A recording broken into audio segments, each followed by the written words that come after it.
Hi, my name is Royce Gracie. I'm hoping that you have spent enough time practicing the moves of the basics as well as the intermediate series that by now they're second nature to you. This is very important because if I were to show you too many moves at one time, although it may impress you, it would not be the best way to teach you. Since I'm not here to impress you but to teach you right, I have prepared this advanced series with the idea of continuing your systematic and efficient way of progressing in the art of Jiu-Jitsu. I'll see you in the mat. In this tape, Royce and I are going to show you the defense against several attacks on the mounted position. Also, how to escape if your attacker is mounted behind your back. Ready to go, Royce? Ready?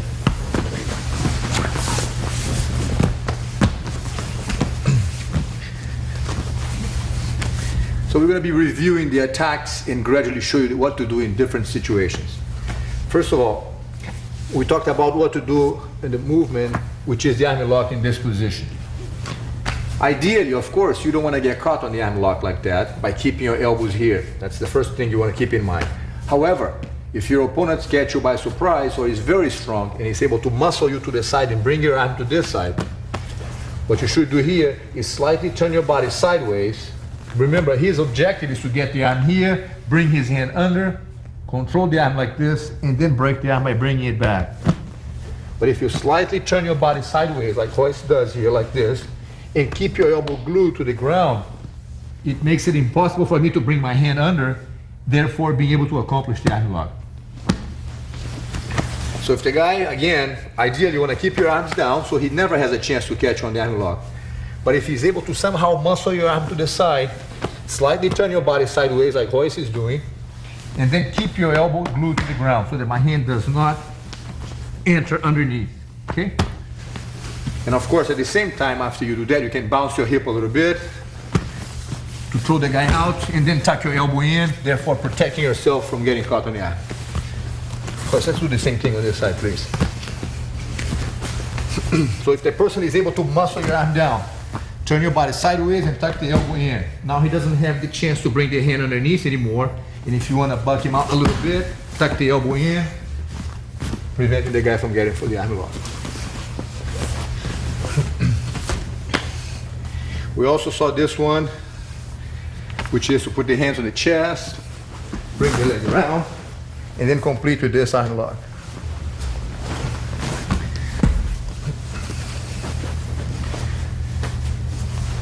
There's absolutely no reason for you to get caught with the arm sticking out like this, because if your arm gets caught, you're asking for the arm lock. So once again, your elbow should be here. Wait for your opponent's attack, so when he tries to make a move, you then work on your escape.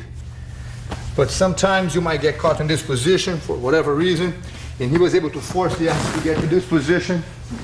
And if you find yourself here, then you want to hold on to your collar, ensuring a good grip on the collar. Look at Royce's hand. He's grabbing the wrist like this on the collar, maybe even reinforcing with this hand, so that at this point, I'm going to have to struggle to bring my body back, carrying his arm with me. While your attacker is trying to pull your arm back, one thing you can do is get a hold of his leg, push the leg out, clear your head out of the way, going over the leg, and now come over this way here. Okay. Good. Once again, please.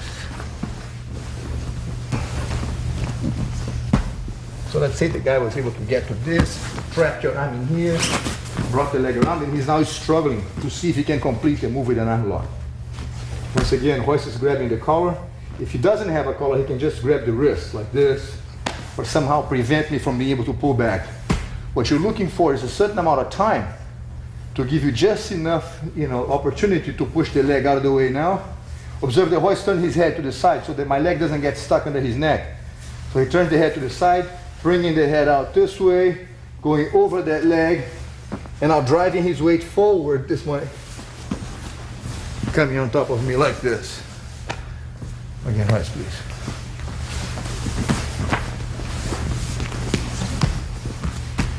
Now the guy does this move here. Brings the leg around. If you have a jacket, a kimono, grab onto it. If you don't, find a grip on your wrist. While the person is struggling, use the hand to pull the leg out, head out, Put your head over the leg so I can't bring the leg over the head one more time. He now turns, goes over him, and ends up in this position.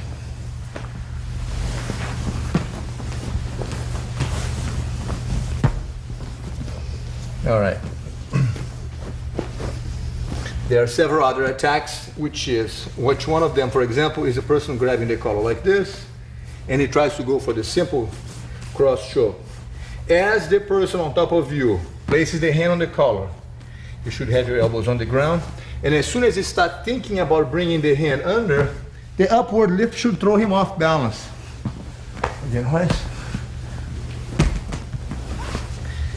Even if he was able to get a certain amount of a grip with that hand somewhere in the neck, when you raise your hips straight up, go Royce, and he rolls me out. Now you keep your head away so that I cannot improve the grip afterwards. Once again, please. So I have the hand on the collar. Royce turns his chin slightly to the side to prevent my hand from getting an easy, clean slide all the way in. While the guy is struggling to get the hand through, he can now roll him out. Upward lift, and out he goes.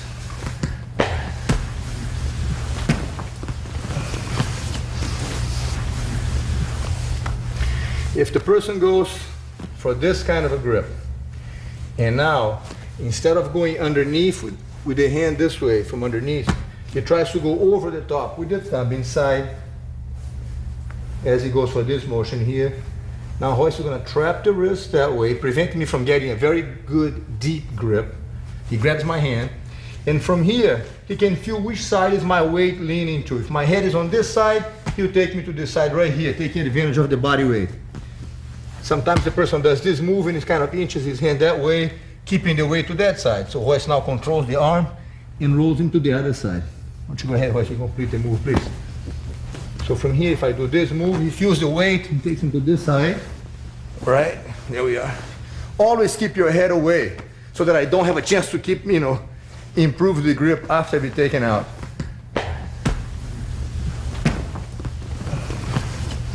From here, if I go for this move and I start insisting this way, he prevents me from getting a great grip just because controlling this hand on my wrist. Now he can obviously feel my weight going to this side, and then take the guy here, aware of the hand so that I can never improve the bite. Yes.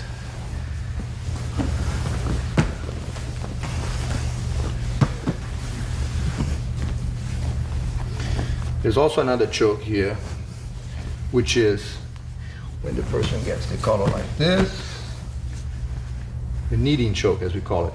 You bring the hand with the cloth across the neck, pull on one hand, and drive the weight in with that hand. That's the idea, so go like this, keep the cloth taut so it's really snug around the neck. The bony part should be right here, the knuckle should be right here by the carotid artery, and then I go like this. As I lean the weight down, pull one hand and push with the other. That's the plan. As I try to go for this move, Royce then reaches over with this hand, the second hand right on top, and then brings my hand down back that way. Because what I'm using is primarily my body weight leaning forward, there's no way I can stop him from just bringing it back all the way. I have too much leverage by pulling back this way. So let's go ahead and get a good grip and then pull back. Notice that sometimes Royce will even tilt his body a little bit, which will increase his leverage to bring my hand back to the opposite side. If I have the hand going this way, he comes in, there's a little leaning on the body, and then he kind of brings it back. Okay, once again, please. Way in. Oh, good. It's important that the first hand to overlap mine should be the hand on this side, the same side arm. And then the second hand just comes in and complements on the top. If I use this side here, he'll use this hand first, and then the hand comes back and pulls it back this way.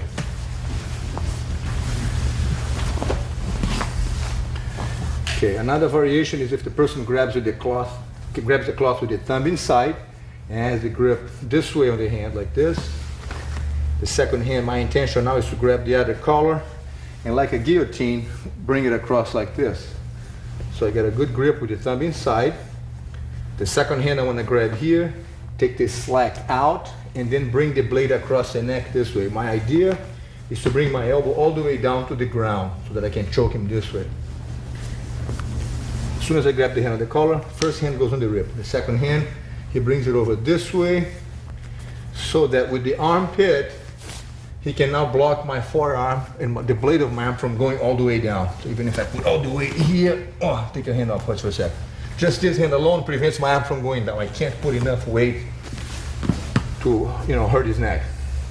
So I grab the cloth, you secure the wrist. I grab the cloth and I start doing this. It just brings the hand over like that. Give it a lot of leverage in this case. I can't squeeze down no matter what happens. The other side, please, Royce. So if I grab the cloth this way, in the second hand, like I said, my idea is to grab this and tie and pull the cloth back. He holds one hand here and the second hand goes over with the arm this way. That makes my arm fall right here into the groove of his armpit this way so that I can't push down anymore. There's a lot of leverage with this part of his arm. Grab here, bring the arm over. Once the arm is controlled, he can again feel which way my weight is going to. If my weight is leaning that way, he just rolls the guy out and ends up on the guard this way.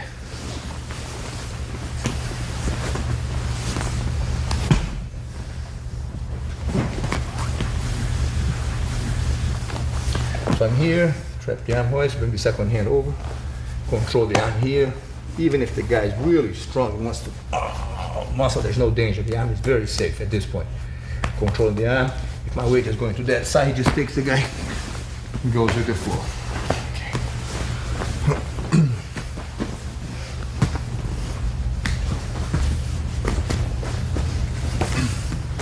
Hoist. Maybe we should show our friends what to do if the person on top, in this position here, is able to sneak his hand into the collar, even though it's not a perfect grip yet, because your head is going to try to prevent him from getting a great grip.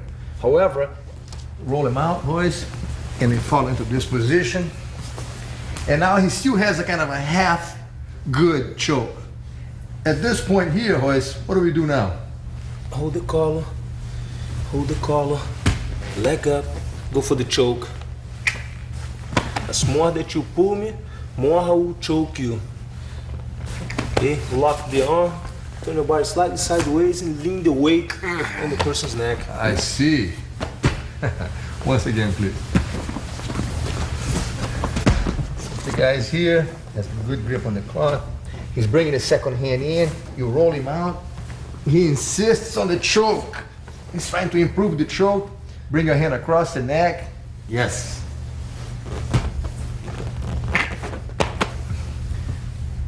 In other words, the more I pull him towards me, the more that arms will choke me. Make sure that as soon as you roll him out, not to let go his wrist right away until you get this grip. Leg up. Now I go for the choke. Great.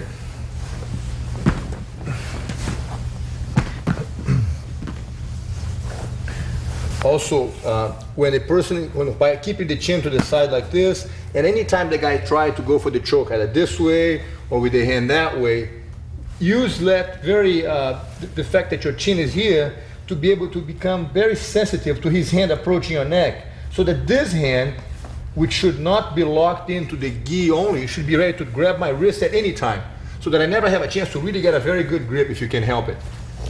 If the guy's trying to go for the neck, just yes. Prevent it, and now roll him out, hoist. Yes. If he insists on something like this, there's hoist again with the choke. Right. Right. Good. Lay down, please.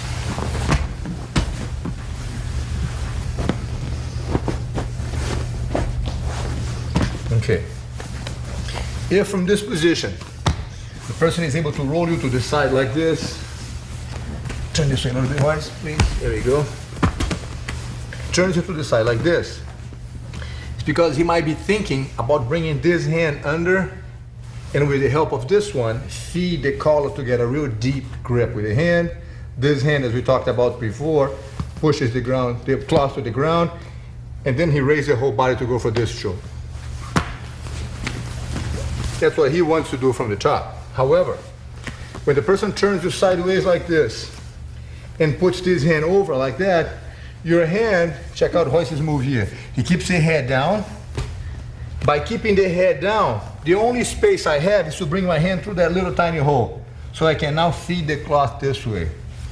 But Royce knows better. He puts the hand just like this, making a little wall, so that my hand going from this side, through underneath here, does not have a chance to go through, therefore preventing me from giving the cloth from this side to that hand. Okay, once again, Royce, please. As a matter of fact, what usually is going to happen is that he's going to put the leg up and try to turn you sideways this way. Turn your body to the side and go for this. As soon as he's turned sideways, Royce puts his hand down there to prevent my hand from coming across and having access, like I said, to this cloth. However, when he prevents the hand from going across that way, sometimes he gives the person on the bottom might leave the arm open, which would give me a chance to then go underneath this. I now can feed the collar with this hand to this side, put the hand on the ground, and then think about going for the arm lock here.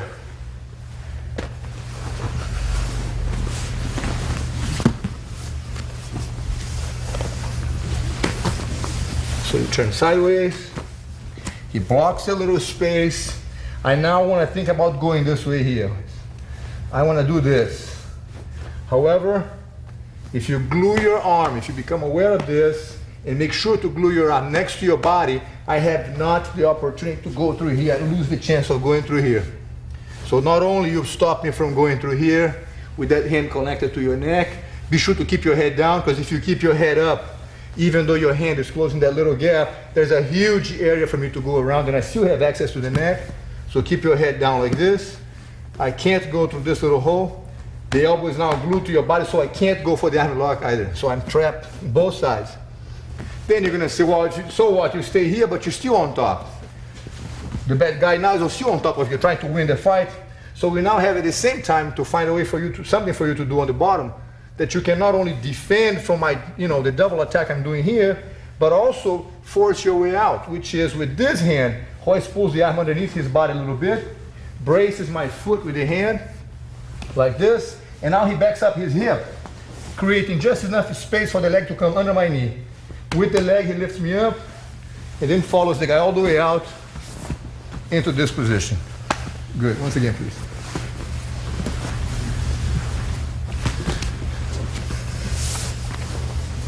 So this is called the double attack, what I'm doing, because I'm thinking choke, and I'm thinking arm lock. So I put the leg up, which prevents me from being rolled out. I go like this, put the hand on the collar. As soon as he secures my wrist and controls the arm, I'm thinking to myself, if I do this, he might roll me out. So I put my leg up so that he can't roll me out anymore. This is going to prevent me. Why don't you bug up that way? My leg is going to prevent me from falling out. I have a good base in this position. So at this point, he now brings the hand under my arm and turns his body sideways. Back up, Royce, again, please. Notice that he's making sure to bring the hand under my arm. Because if Royce just turns over that way, it'll be easy for me to capitalize on the move and control his arm for the arm lock. So at this point, I put the leg up, he turns his body sideways, bringing the hand under the arm. That hand has a specific objective of trapping the hole and preventing my hand from going through. He closed that little gap, keeping the head down. I can't go through here. And because he's keeping the elbow glued to his body, I also can't go for the arm lock. While I'm trying these two things, Royce's hand goes into the foot, braces the hand in the back of the foot, and scoots the hip away. Back up for a second, Royce. Notice that my foot doesn't really move. He's not trying to muscle my leg away, pushing my foot that way. He keeps it here, brings the hand under. His back is what moves away. Look, he's the one moving back. Now the leg goes underneath this way, and with this leg, lifts the person all the way out and end up in this position here. Great.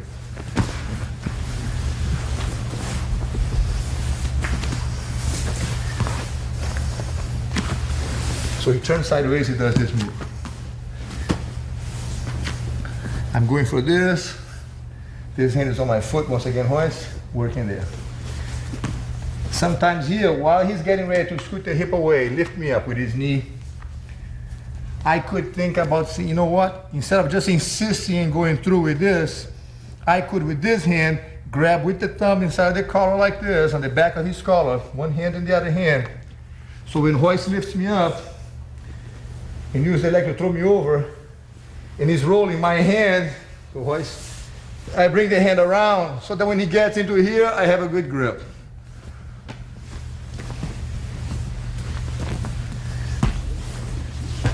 So I'm here, we put the hand, I block this. Royce is defending the grip this way, like that, so that I can't go through with this, and this hand is blocking right here. So now he backs up the hip, got the hand on the foot. While I start feeling that I'm going to lose my balance anyways, this hand, in a very last resort, from here, grab with the thumb inside, lift your head up a little bit, Royce, thumb inside like this, and then as he rolls me over, while falling, I want to bring this hand over here, so that I can end up with the choke. However, knowing better than that, Royce, at this point, go ahead, Royce, please, once again. When I grab the cloth, he's not only thinking about the foot, he's thinking of everything else. So when I roll, he keeps the head up just enough that I can't go around. I no longer have the chance to do this move because he's aware of that grip, keeps the head up, so I can't bring my hand around, therefore, no danger.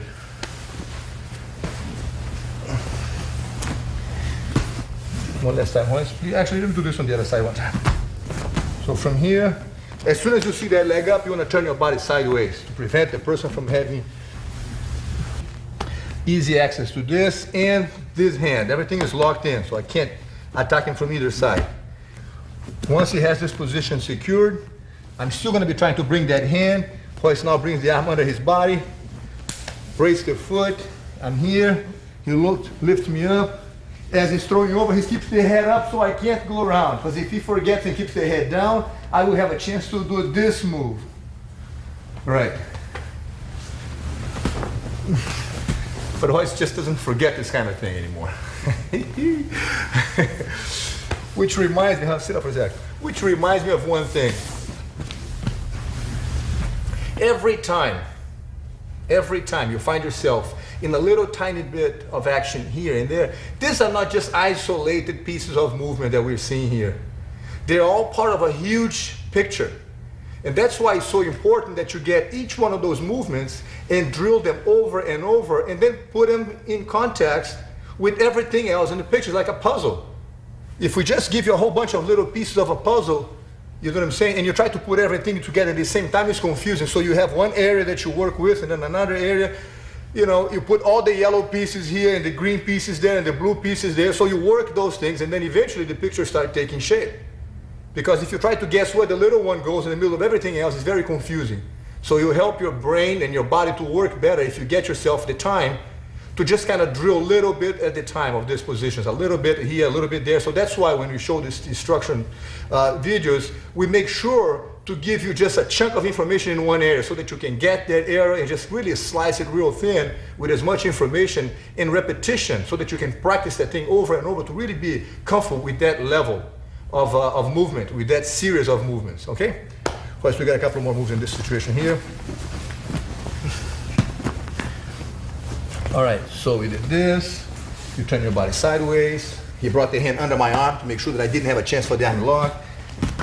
Blocking the arm here, defending this. Now, I'm on top and I know that he's got everything defended correctly. And I can also feel, let's turn this way a little tiny bit. And I can also feel that he's now working with this hand. I can see the hand working towards my foot, which means that if he's doing everything right, he will be able to take me out. So at this point, when I feel that everything is blocked correctly, in other words, like a chess game, every time I have a move, he has a counter move. Every time I plan on one little attack, he has something that corresponds to that. There's no such a thing as an attack that I may have that it works every time with everybody. Impossible. So every time I try something, he has something. I go here, he has a little, defense for each one of those moves that I might try. Like I said, he's now working on this. I can see he's working on his defense. So at this point, knowing that he's got something to get me out shortly, I'm going to embrace him. And from here, I'm going to bring my weight. I'm going to kind of glue him to my chest. And with my whole body weight, carry him with me, opening a whole new opportunity, which is to now bring him back and go to his back by hooking that leg. Positioning myself behind his back, which would give me the chance to keep attacking him no longer from the mounted position, but now from the back mount position. Go ahead, stay down, please. So I'm here. He's got this block, the hand is there, he's fending everything. He's not working on the escape. As soon as I see him thinking about this, I'm gonna get a hold of him, pull him back, and go and hook him this way, ending up with the hook on the legs that way, so that we can control. Now that I have the hooks, if he rolls, let's roll one time this way here, I still can stay behind his back. If he goes the other way, see, the legs will enable me to stay behind him and continue a whole new front of attack at this point. Put it down, please, Royce. Turn sideways. I'm trying to go here, blocking both sides. The hand goes onto the foot. As soon as I feel him doing this, I'm going to pull him back to do this move.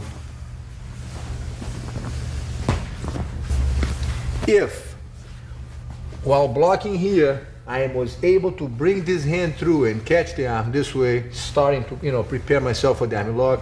At this point, Royce is going to turn himself facing me like this, keeping the elbow down, untangling that trap that I had, which is going to force me to go back to this again, have a whole new start, and then try to do this move, which brings him back to square one. So he goes for this, and this. Now, as I said, every time I feel the person on the bottom trying to escape, I'm going to think about bringing him back, to go to his back this way, and try to hook the leg this way. However, to prevent me from going to his back, he's now going to step back with this leg right here, so I can't pull him over anymore. And now he scoots the hip away that way, brings the leg on the inside, and he's going to try to go either across the side or mount, one of those.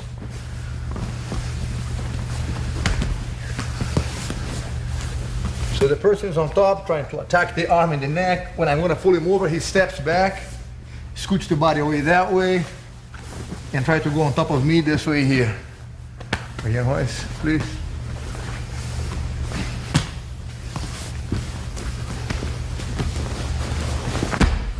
Of course, if I try to mount, he's going to prevent me from by bringing the knee in, pushing my leg, so I can't go over. Then hooking the leg, yes, and then going across. Okay. So let's do this one more time. Watch Royce's leg. As soon as I pull him, he steps back with me. Then he scoots the hip away. Even if I were to go on top of him, he'll bring me into his guard, which is much better having the person in your guard than having him attack you from behind. So it's a good position to be in. Great. Lay down, please. So I did this, it turned sideways. I was able to bring the hand under the arm. He quickly turns facing me. Puts me back into this position. Which leaves us one more move, which is when I'm in this position here, we talked about grabbing the cloth like this and using the knuckles like a nutcracker to squeeze the neck. The movement is to go like this and choke the person this way.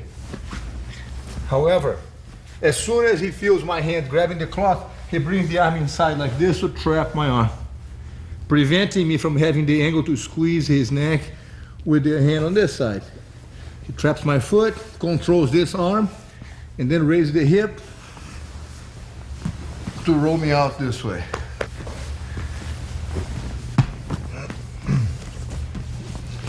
So let's do a quick review here on that nutcracker. If the person grabs the cloth like this and is trying to squeeze your neck, as soon as Royce feels this, he brings the hand in and traps the arm. So I can't push anymore. This hand controls this way the arm. He now raises the hip, rolls the guy out, and we are in this position. Okay, there you go.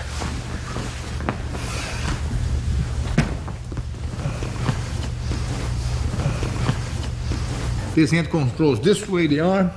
He now raises the hip.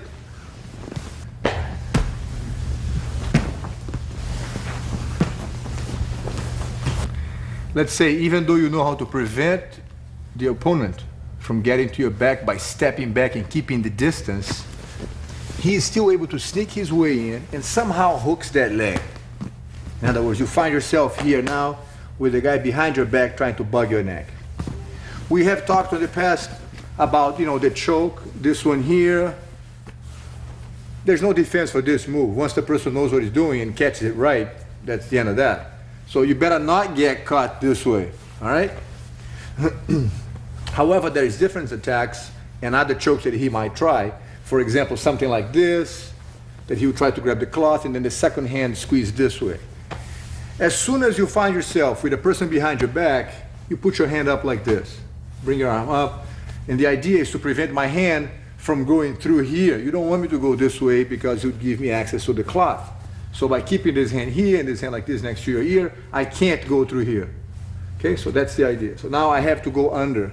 And as I try to go under, you secure the arm this way.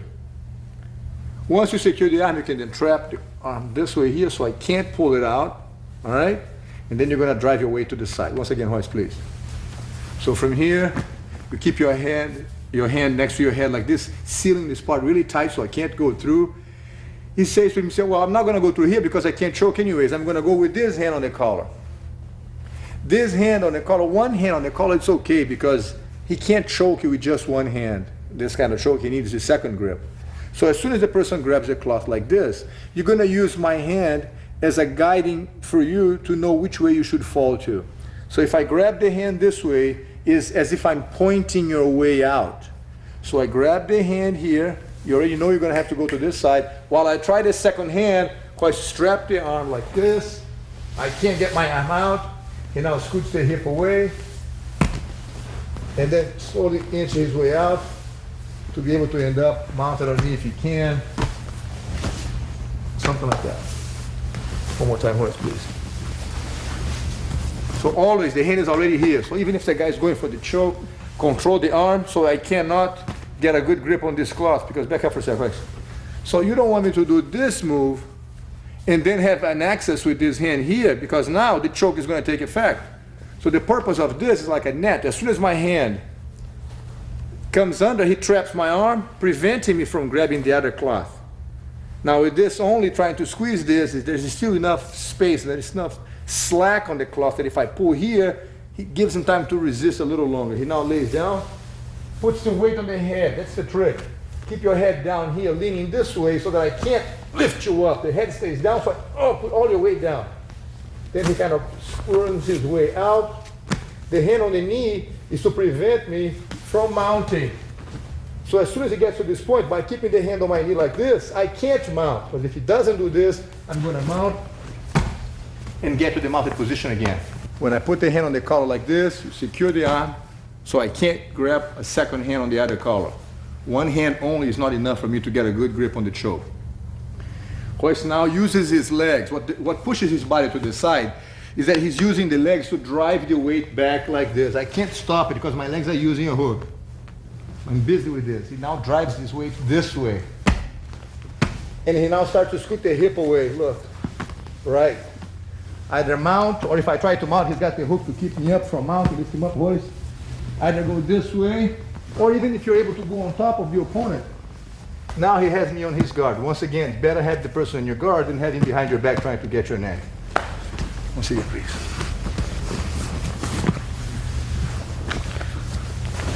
Always the hand here. Trap the arm, controls the arm, bring the other hand back. The arm is strapped. I only have one hand. And Royce starts to lean the way to the side. Because, like I said, because my hooks are here, he cannot, I can't stop him from driving the way to the side. He can't, I can't stop him from going that way. Some guys think they're real smart, and as soon as you start leaning the way to the side, they're going to put the weight here with this leg. Now Royce can't fall to that side anymore. That prevents you from falling this way. But although he can't go that way, he rolls to this side here now. And now goes to the side again, this way. Good job. Okay.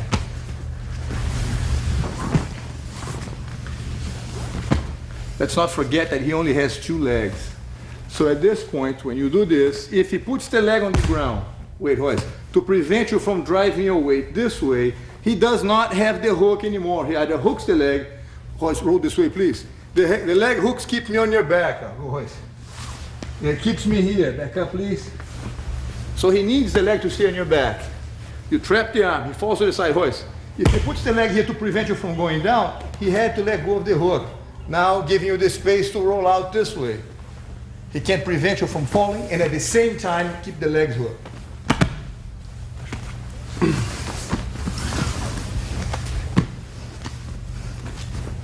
Got here. He's going to the side. I put the leg on the ground. He rolls out, controlling the arm here so that I can't improve my position. Stays close so that I don't have the space to get away from him. And then establish the position on top this way.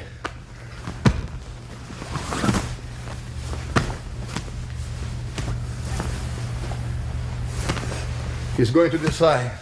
I put the foot on the ground, he rolls out, controls the arm, goes in here, and he's already on my side. Going with the elbow on the ground and lean across the side on the end.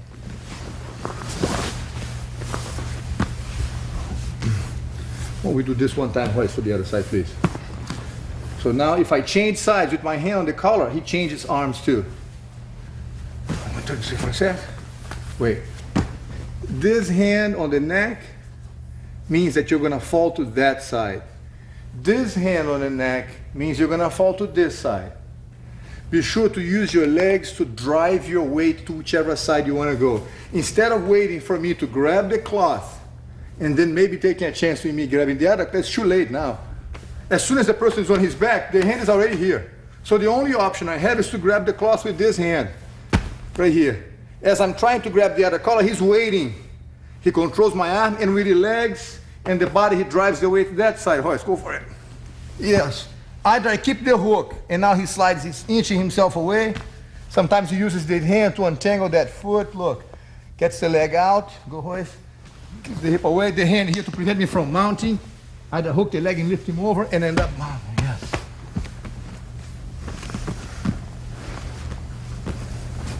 Sometimes the guy that you're working with is much heavier than you are. Hey, give me a chance, Royce. Much heavier than you are, and when you do this, scoot your hip away. He's so big, so heavy that he's still able to get to this position here. Look at the leg trapping my leg. I'm on top, but he got me on his guard. Right, there you go. Always better to have him in your guard than behind your back, okay? So the bad guy's behind your back. He goes for the collar like this. You control the wrist, and then you go to the side. Use your legs to drive the weight forward. Scoot your hip away. Up you go, aware of my legs so I can't mount. Right, and even if he goes on top, you put him on your guard. Right, Royce, do me a favor, come down this way a little bit. My friends, check this out. Sit up, Royce, for a sec. When he goes back and he leans back this way, he's using the legs to drive his weight to the side, and he kind of lifts the hip up a little bit like this, so that it makes it very heavy. Your weight is all on your shoulders now and on your head. Even if the guy were to try to pick you up, it's much heavier. That's the idea. So that your body being arched this way, being pushed forward by the legs, makes it impossible for the guy to drag you back from the ground again. And then he scoots the hip away more and more, and then brings the leg over, hopefully to end up in the mounted position. If nothing else, have the bad guy inside of your guard. Not the bad guy, you know, the opponent. All right. Not all the opponents, not all opponents are bad guys. Anyways, so we're here. If the person is somehow gets a hold of your collar like this, and before you had a chance to throw your weight to that side, as we talked about, he's able to bring you to this side here, where you did not have a chance to go to the correct side. You find yourself on the wrong side, as you can see. Back up, boys. Because if I have this hand on the collar, as we talked about, you should fall towards the hand that I'm pointing to, the side I'm pointing to. He got a hold of your collar like this, and he was able to bring you to this side. If you were to turn and slide your body that way, you're actually going to increase the pressure on your neck. Whereas if you go, let's set this a little bit. The reason you want to go to that side is because when you fall to this side here, scoot your hip over, Royce, you are undoing the choke. Nice, once again, please. So let's make this very clear. Person has your collar like this. When you fall to this side, by scooting your hip away, you're actually undoing the choke. A bit more, Royce. It lost the effect, the tightness is gone. If I grab you on this side, let's turn the hip just a little bit, there you go. And you fall to that side, the wrong side, and you try to turn, scooting your hip away, you actually choke yourself more. All right. Therefore, if I have this hand, there's no thinking. They have to go to this side. But like we talked about, let's suppose your opponent is able to bring you to this side here, where you don't want to be. You got your neck like this. So in this case, you can't go back, one second, Royce. You can't raise your body this way anymore because he's very heavy, very strong. And even though you had my arm, you can't just get up and go. He's got too much leverage, pinning you down to this side. So now Royce is going to grab the cloth of the elbow here, maybe one hand here, hand on the elbow, or two hands here if you need. Look at me so that your head is sideways, it's easy to escape. He lifts my elbow up and brings the head underneath. Right, like a little emergency exit. And from this position, once again, you want to be aware, so don't let the person mount on you, either pushing the knee with the hand or hooking the leg here so he can't climb up, or end up on top of him, anything you can. One more time, please, Royce. Always, the hand is already waiting for his attack. He got a hold of you here, he was able to throw you off balance to the side. Uses the grip on the cloth. Remember, be sure to turn your face this way so that your head doesn't get, your nose doesn't get scraped by the guy's arm. Turn your head and push the elbow up and slip your head out that way. That's the plan, right? And if he goes on top, he should end up on your guard. Take step sideways, please. Change hands. The guy has to go. Gotta go to the grip like this. Throw you to the other side where you don't want to be. Both hands grab the cloth. At this point here, he pulls the cloth, the elbow up, keeping his head nailed to the ground, undoes the grip on the leg, scooting the hip away. Look, at any time, stop for a second, please. At any time, if I try during his escape to mount, he should be sensitive to that. Either with the hand on my knee or with the leg hooking up, because at this point there's no choke. The head is already off the grip on the neck. So at any time at this point, if the guy changes his mind and tries to go on top, he's expecting that. And then from here he goes over, or at least put the adversary inside of his guard. All right, great. Turn around, please. So we saw several ways for you to escape from this position, and let's add a couple more tricks. One of them is that you should continuously be aware of when the person is behind your back, he may cross his feet. If the person ever crosses his feet, if they don't know Jiu-Jitsu, they probably will, because it gives them a better sense of controlling you by, grabbing you and trapping the legs. They think it's better to do this way. If your adversary crosses the leg behind your back like this, you want to bring your foot over my leg and straight the second leg over like this, making like a figure 4. Okay? And at this point, you lean back and slowly raise your hip. Once again, please. So Royce brings, if I cross the legs, you want to bring the correspondent leg. If I have this leg on top, you bring the leg on the same side over, right there. Now the other leg goes over straight. The leg should be relaxed. Yes, the more relaxed, the heavier you feel. And then as Royce leans back, he raises the hip, and that's the end of that. Of course, if I, in that case, change feet, he'll put the other leg over, second leg straight. Again, like a figure 4, relax the weight on your legs. If the person here on the back is trying to choke you, or is trying to accomplish a choke, while you defend this, at the same time you're thinking about the legs. And then you raise your hip, and then squeeze the guy. It's a very painful foot lock. So if the guy is doing this, bugging the neck, and he crosses the leg goes over, and over you go. Okay. Remember, sometimes when you first start this position, you're going to find yourself maybe rolling with the person this way. Royce, go this way. Like this, he goes back. See, my legs are not crossed now, but that doesn't mean that later on he's not going to do this. And if he does, bring your leg over, straight the second leg, and then raise your hip up. Be careful, please. It's very painful.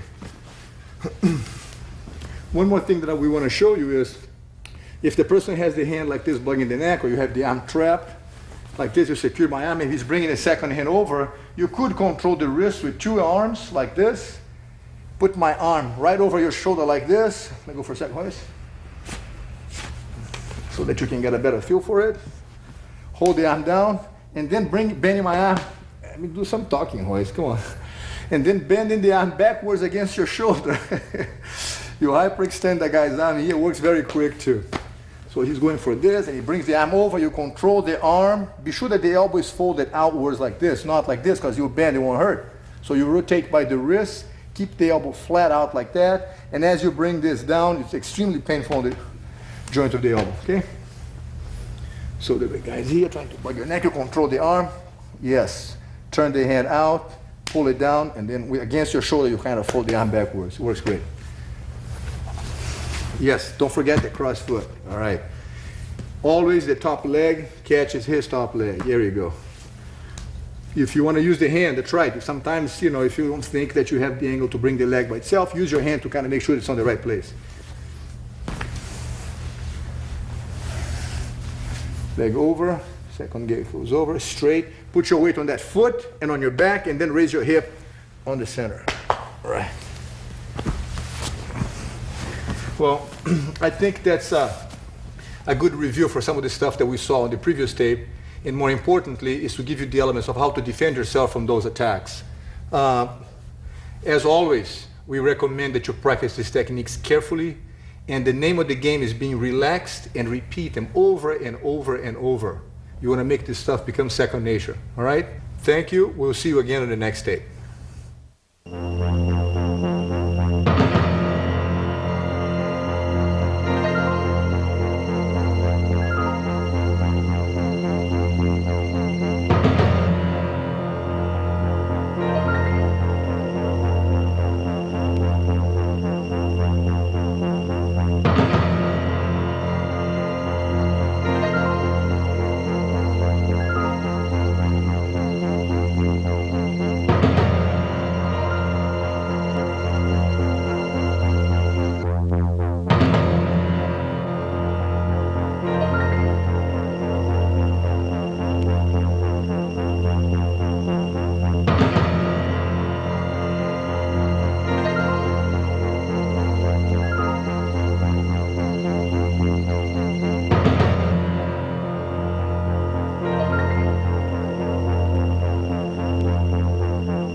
Hi, my name is Royce Gracie.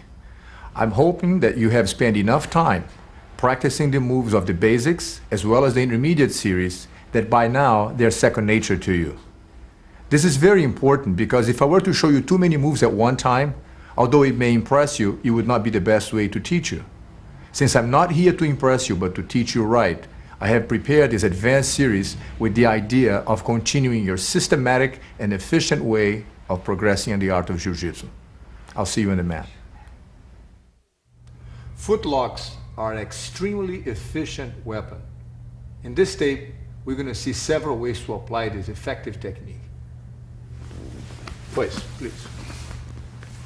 Let's keep in mind that the idea of the footlock is to stretch the ligaments on the foot this way, okay? So you want to make sure that you don't place your arm too high up on the foot. Bring your arm this way, right on the Achilles tendon, this way here. Pull it arm back, cinch it up this way. Either you grab your collar or put your hand on your shin, your other hand overlaps your own wrist. Keep it snug, put your foot, and then lean back. The movement is not going to be arching your back this way, but instead expanding your chest as you fall back straight. So the plan is to bring your arm right here, keep your armpit in this area, and then by stretching back, you will cause a lot of pain on this part of the foot. Bring your arm way up. This move here, keep it really snug as if you're really like hugging that foot closer to you. The idea of keeping your foot against your opponent's waist is to prevent him from getting any closer. Keep your legs together, kind of squeezing his knee together here, and then arch back, bending back this way. All right. Again, like I said, it's important that you make sure that your arm does not end up placed under his calf, but rather as close as you can to the Achilles tendon. That's the ideal setup. One other thing that you want to keep in mind also is that you should not use a foot lock against a person who is taller than you, because assuming that your opponent is taller than you, when you try to catch here, he could exchange foot locks. You can get his foot, he gets your foot, and then he pushes his leg in. Now you're going to find yourself like this because his leg is so long, and you're trying and he's succeeding on his side. So the person that you're applying the foot lock should be your height or shorter. It increases your chance of success on that move, okay? All right, Royce, let's see this. Turn this way here. So from the different positions that you can go into the foot lock, from the guard, for example, would be one way to do it. So you're here, arm, stand up. Let's first, Royce, keep your legs crossed for a second. Let's assume that your partner has the legs crossed like this. When you get up, it's important that you find a way to make him uncross the legs, because if his legs stay crossed and I walk away, he keeps the legs with me. So let's suppose he has one hand on the collar. Okay, I want to bug his neck a little bit to force him to defend.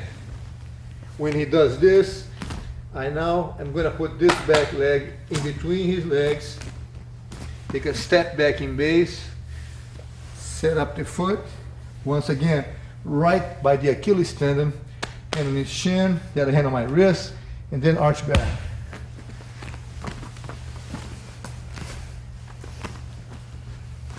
So here. At any time, the person, if I wiggle my body like this or bug his neck, and as he blocks, he defends, he uncrosses his leg, take a half a step back, placing your knee between his legs, step back in base, and with this arm here, always keeping his leg trapped, because you don't want his foot to get away. So at this point here, keep this close together. Now the foot's trapped.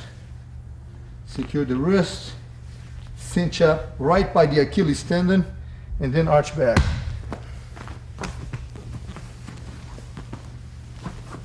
Here.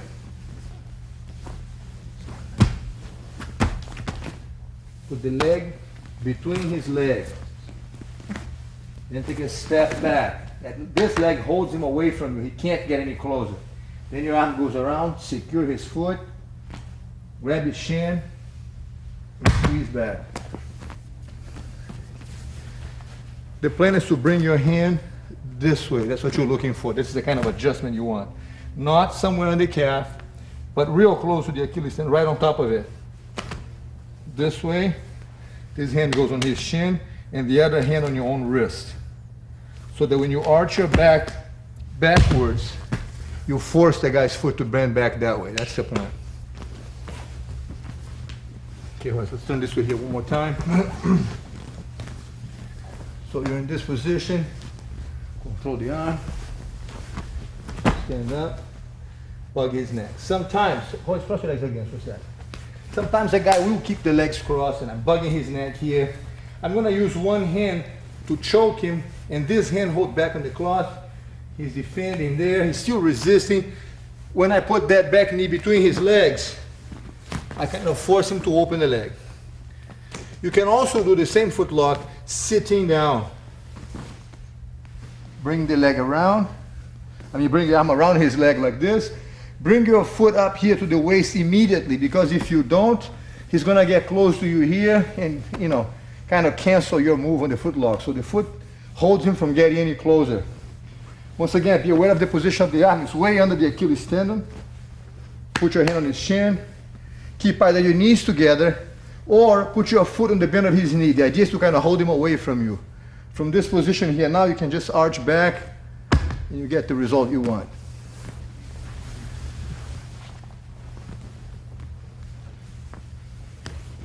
A lot of times when a person is applying the foot lock, they make a crucial mistake here, which is this.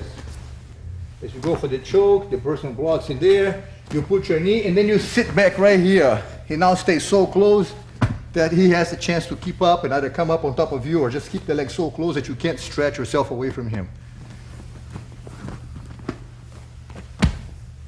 This is what you should be thinking about doing. Get up, bug the neck, put your knee between his legs, take a step back. Don't just sit straight down, because it allows him to stay too close.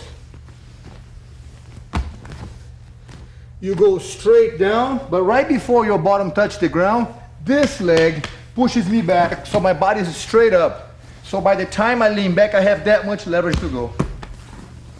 One more time. Boy, step for a second over here. Watch this. So I got up. I'm bugging his neck, so he has to defend the choke. I'm gonna, from this position here, once he uncrosses the legs, or almost about forcing him to open the legs, I put my knee between his legs. Then I take a step back. This arm is strapping his back foot. I'm going straight down, but now this leg pushes me back. So that my body, by being straight up like this, I have that much more leverage to crank his foot. Whereas if I stay here, squeeze his neck, and sit straight back, I'm already off balance. I'm already lost my ability to stretch the foot back. So be sure that you get the mechanics down really good. Is bug his neck, open his leg with the knee between his legs. And then when you go down, this leg pushes you back. So that you can be sitting straight up, secure his foot, place your foot on his hip, and then lean back. Go easy on his foot, huh? All right. Lay down, Royce, please. So from this position here, you grab the collar, you stand up. You want to bug his neck, yes, and all the time controlling this. The reason the hand is bugging his neck is because if the guy holds on to the collar and you try to go for the foot lock now, he's okay, you can't keep him away from you, it's not going to work as good. So be sure that you find a way to make his hand let go of the collar. And this is why we have this move. Now his hands are here, saving his neck from being choked. Now I step back with his leg, after putting my knee between his legs here. And as I go down, I push myself way off. What ends is exactly right on the very end of the foot right here. That's what I'm looking for, the Achilles tendon. As soon as I land on the ground, this foot comes up. This leg, either you adjust by keeping both legs hugged together like this, or place your foot on the bend of his knee to keep his whole body away from you. Cinch this thing up. Be sure his foot is way up, like a choke. Because if he leaves a little bit loose, you don't want to be pressing this part and allowing his foot to slip out. If it's too loose, this kind of thing goes on. So bring it up, cinch it way up. Hand on the wrist or on the collar. And then stretch back so that your whole body is what does the stretching. All right.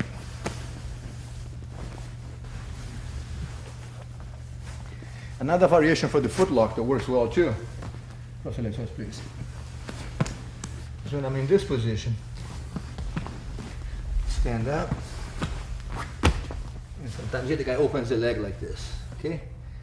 Instead of sitting back like we just did, in this case, I want you to do this. I want you to keep the legs, his legs strapped with your arm and your knees. Everything is kind of squeezing this together to force his feet outwards.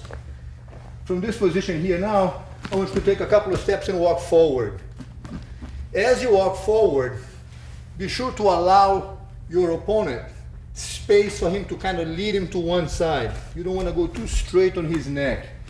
You want to kind of take a half a step to an angle to the side. From here, let your knees collapse. Put your hands on the ground and find yourself with this. The hands are here so that he doesn't throw your head on the ground. Establish your base first. Put your leg up, and again, separate the foot, isolating the arm, and then cranking the guy back this way. Once again, please, Royce.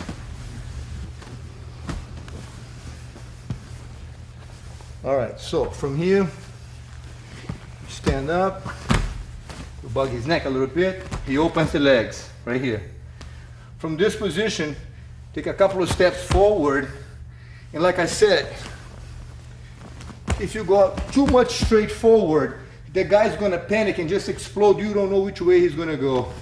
Whereas if you kind of lead him to one side and choose one side, it's easier for him to push on the way you wanna go. You kind of end right here. Keep one leg up. After you establish your base, bring the hand around the foot, just like we did before. Cinch it up really good. Hand on the shin, on the wrist, and then arch back. That's it.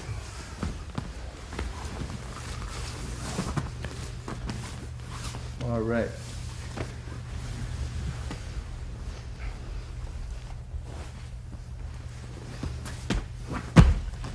The tricky part on this move is when you walk up, you have a good base here and have your hands. So if the guy tries to throw it around, push you back, whatever it is, I have, let's grab my feet to push him back, please. I'm in base here. I can only walk upwards and now my hands are here, bracing my fall. Allow yourself a moment to establish this position. Leg up, bring your hand around the foot, grab your collar if you want, and then arch back. Let's see this move again from another angle. Let's turn this way, please.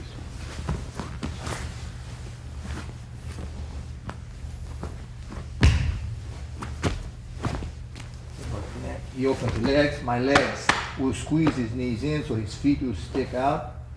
From here, take a couple of steps forward, put your hands on the ground, and end up with this. Put one leg up, wrap his arm really snug, hand on the shin, on your wrist, and then arch back. One more time, please, Royce.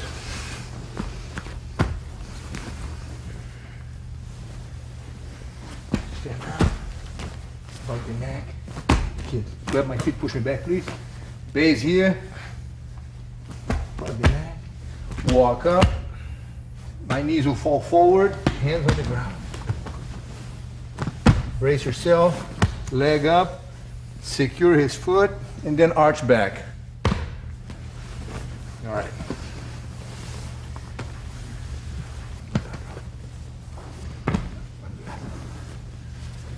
Sometimes when you're in the process of passing the guard, your opponent will open the legs like this or have his foot around, something like this. What you want to do is that you want to get a grip on his pants like this. Okay, cinching it up tight. Make the leg to the side and get to the side. That's one way to pass the guard, standing up. Once you get this position here and you have your knee on his stomach, a lot of times the guy's going to keep the leg up like this. All you have to do is sit, secure the wrist, the foot again with your arm, and either go for the foot lock right here or sit back, holding him away from you like this. Plant your foot on his leg, adjusting the leg way up down on his foot, the arm way up down on his foot, and then cranking it back this way, either this or grabbing the collar any way you want, just kind of cinching it up tight, and then bring it back to stretch the guy's foot. One more time then. So you get to this, he's able to put the foot, free his legs, have his legs all over the place. Now you grab the cloth, both sides, walk away from him, shake the leg, fake him out, and put your foot in here. That's the plan, get to this position. He's got the legs sticking up like this. So now you're gonna isolate the foot, sit back, and then plant your foot right here. The other leg goes in here, and then stretch back. One more time, please, Royce, to the other side.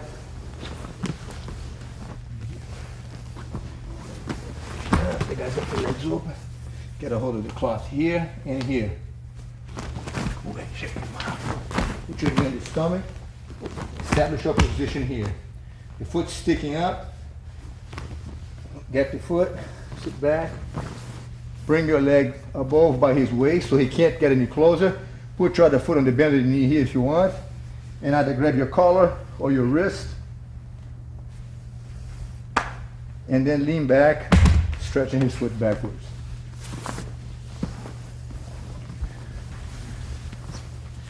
Sometimes, after you get to this position here, you push the leg and you get across this side like this. The guy keeps the leg sticking up like this. And you can also grab his foot, put your hand like this, and just crank it up like this and twisting his foot backwards. One hand here and here, or like this, whichever one you want. It might give you a better leverage because you grab this way. 1, 2, and then crank the foot back. Keep your knee on your stomach, and almost as if you want to lift him up by the foot, kind of stretching his foot back, bending the foot this way. So I'm here, you lift the foot up, right in here, and then crank it up. So I'm here. We have the option, if the leg is sticking up, to either do this move and sit back, or get the foot like this, and then bend the foot backwards. Like I said, the idea is to have one hand here, the other hand here, and then twist his foot this way. Okay. Foot lock can also be used when you're on the bottom. Check this out. So the person is mounted on you, has got a wide base like this, and the legs kind of spread out. You work on your way into the elbow escape, which is using this elbow under his leg. After your knee gets into here, you can push him away, bring the back leg over, isolating him away from you. And what's left is his foot for the foot lock. So once again, you keep your legs together, cinch up the foot, and then arch back.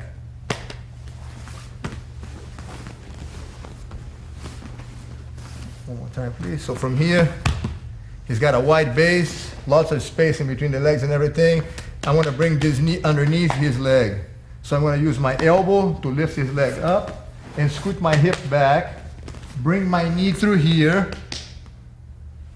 and then with my hands kind of create a little extra space between him and I. Now this hand I'm going to put here, this foot I'm going to put here. Feels like a hand. Put the foot here, push the guy away, and this hand now separates the foot, cinching it up right by the Achilles tendon. Be sure to snug both legs together. This foot maintains him away, reach upwards. Keep him away from you, and you hold your wrist, and then arch back. One more time, please, to the other side. So either side, go like this, use your elbow, bring your knee under, push him away so that you can bring your foot from the top. Foot now sits here by his waist, push him away from you, and with this hand, go around the leg, adjusting right by the Achilles tendon. Hand on his chin, the other hand on your wrist. Keep your legs together and then arch back to stretch the ligament on the foot.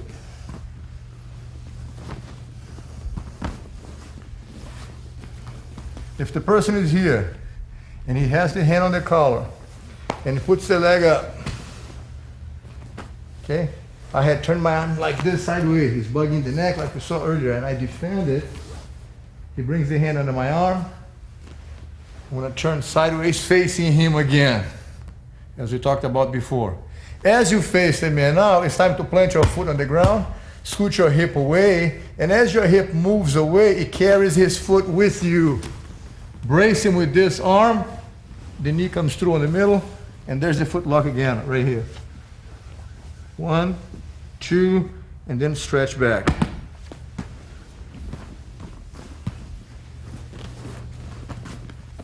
So he puts the leg up, he's doing this move here.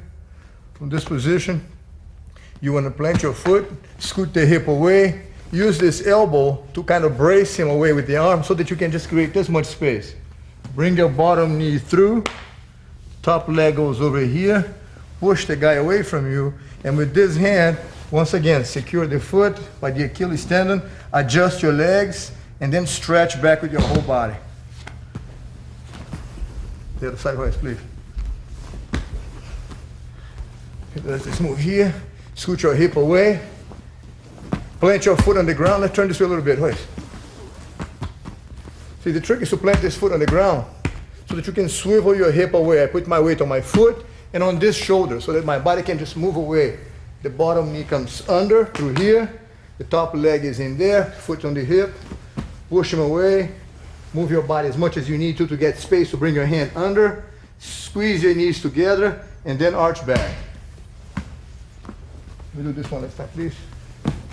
Turn around, Royce. So from here, he puts the leg up. I'm going to plant my foot on the ground. Scoot my hip away. I'm going to use the elbow to keep him away and the hand. Bring my knee through, top leg goes over right here on the ribs, on the bottom of the waist. Scoot my hip back, wrap that leg around, cinch it up, keep your knees together, and then arch back.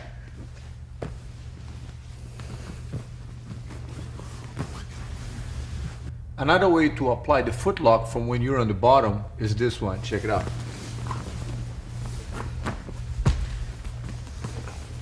So the guy's in your guard like this.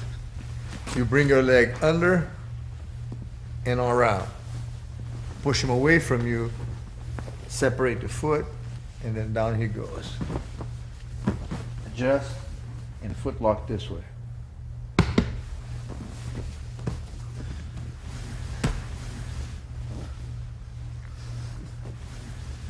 So Alex gets up, he's in here, uncross your legs, bring your leg under, all the way around. Hook the leg, push him back. Establish your foot here. If you need to scoot your hip away, do it. Wrap the foot, cinch it up, and then arch back. So the guy gets up, bring your leg down, hook the leg, push his knee back, wrap the foot around, cinch it up, hand on the shin, and then stretch back. One time for his voice.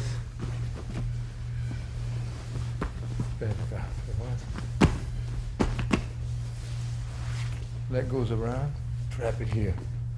This foot pushes his knee away. Can't walk.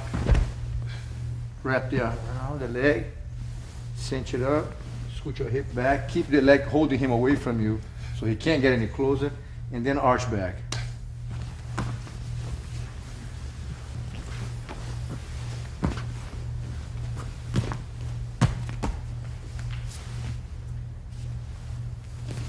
Trap the leg and place your foot right here on his hip. The other leg pushes his knee back, and when he's go down, his leg is strapped, he can't get this leg out. Now from here you can put your hand, scoot your hip away if you need to, cinch up the foot, keep him away from you, adjust the leg, and then stretch back. One last side on this side, please. So from here, bring the leg under and trap the leg, going around. This is the idea, trap the leg around. Put this foot on his knee, push him away. On the ground, scoot your hip away, cinch up that foot way up. Either grab the collar or you put your hand on your shin, then stretch back.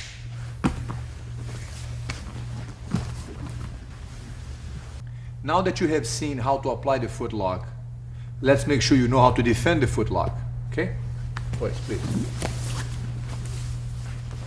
Okay, as we talked about, the idea is to get the foot this way, place your foot at the waist of your adversary, and then either put your foot this way or keep your knees together like that. And the plan is to do this move. What you should try to do at this point, or a little bit earlier than that in fact, is to get a hold of the person's collar. You know, just get a hold of the collar. And as soon as you can, kick your foot in a little bit, right, as much as you can.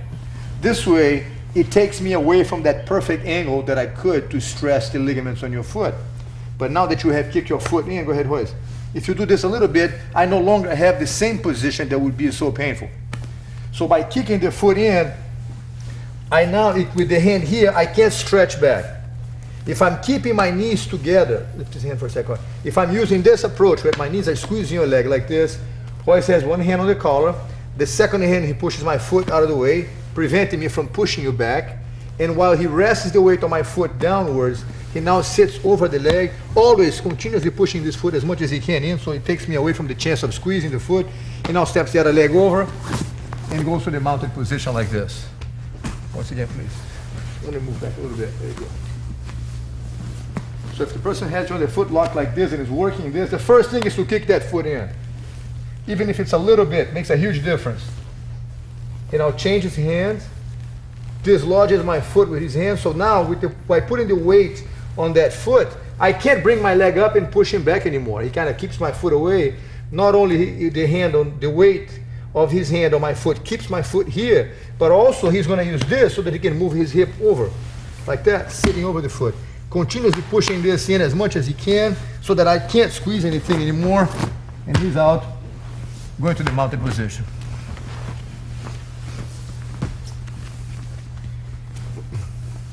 If instead of having my legs hugging his knee this way, I have done the option of keeping my foot on the bend of his knee like that, Tell you what, let's do this way. There we go. I'm doing this move here like this. He again wants to grab the collar, but this time he's gonna get a hold of that hand, pull my foot out of the way this way, and then sit up like this. Moving towards me, which again takes me away from pushing him back. Takes the chance away from him pushing him back. So if I'm doing this move here, I'm getting ready to squeeze his foot. He reaches for the collar. With the other hand, he takes the foot away. Put the knee on the ground. Come up. Now, either I'm going, again, Royce, one last time, please. So I got him here. The foot is keeping the distance.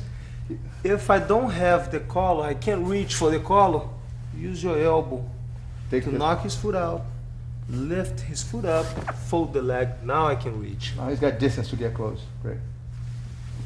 One more time, please. So if I can't reach, Take the foot out of the way. sit up. Great. Now, once you are this close here, if I insist on the foot lock, I'm too close. He can't, I can't squeeze anymore. If I try to push him away, I have to let go of the foot. So in either case, you're free. We'll try. One more time, Royce, please. So I'm here, I got the guy in this position here. He takes the foot out of the way. See, if I try to keep him away, I no longer have the foot lock. Kind of kicks it in. So it kind of in a way cancels the foot lock ability here at this point. So if I have it here, one last time, she does this move. Actually, I'll tell you what, why don't you turn sides here with me for a second. There you go, right here. So I have this foot. And here, he kicks the heel away. Take the foot up and come up. Now plants his foot on the ground. And I can't stretch anymore. My back is on the ground, I can't squeeze anymore. And he's so close here, he's already into another position at this point.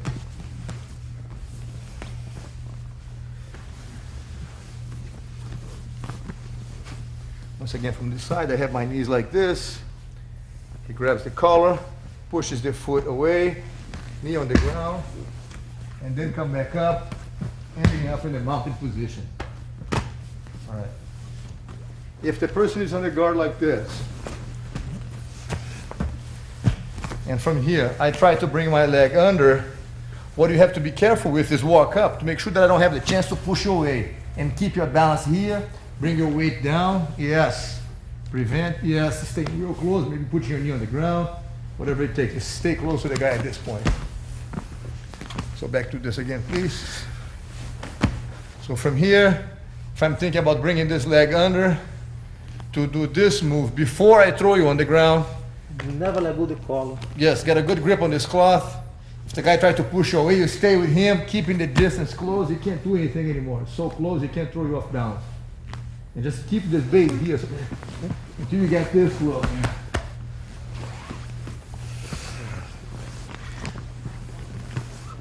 Let's do that one and then walk up to the head. So in essence, anytime a person is trying to catch you in a foot lock, what you want to do is that you want to maintain a close distance to him, holding on to the collar so that he can't create space and kind of keep your foot isolated from the rest of your body. So if I do this move here, I got up, and I'm thinking about walking up, this hand here prevents me from having this space. Now, I can't do this anymore. He always here with me, I can't, let go for a second. If you don't have this hand, I can't do that move we're talking about. But by holding on to this, I don't have the space anymore. I have to do something else. And if you have the hand on the collar, the guy tries to sit back. Oh, there's always a hand here to protect your foot. Sits back, Royce, go over the leg, yes. And then come on up into the mounted position again.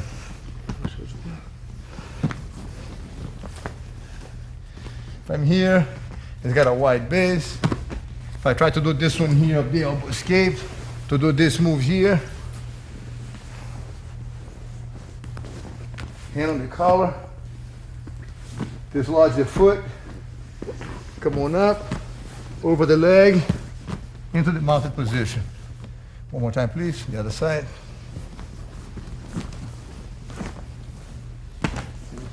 Yeah. As I push him away, bring the leg over, the hand goes to the collar, keeping the distance close. Dislodge the foot, hand on the ankle, step over, kicking this foot in always and staying close to him. Maintaining the closeness, that's the trick.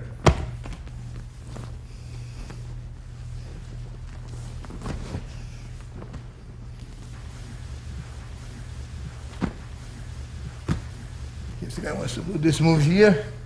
Keep the hand on the collar so that you can't push away. If I put my foot on the leg, doing this move, pull the leg up, goes to his knee, comes back up again. If his foot is on my hip, I'll switch hands, use the elbow to knock that foot out. Once again, do this move.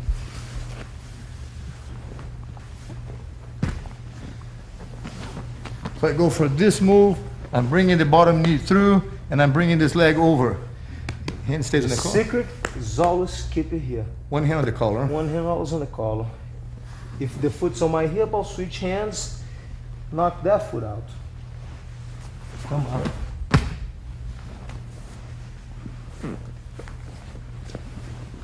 If I may do this move here, Foot on my knee. change hands. So the secret for the escape for the foot lock is always stay next to the guy. Real close. Don't give it to him the distance. The next position is when you find yourself, like we talked about, with the knee on your opponent's stomach like this, and he raises the leg. Okay? You sit up. I should never lift my leg up. Well, that's right, Royce. The first thing you should keep in mind is that you don't want to expose yourself to the footlock by keeping your leg up.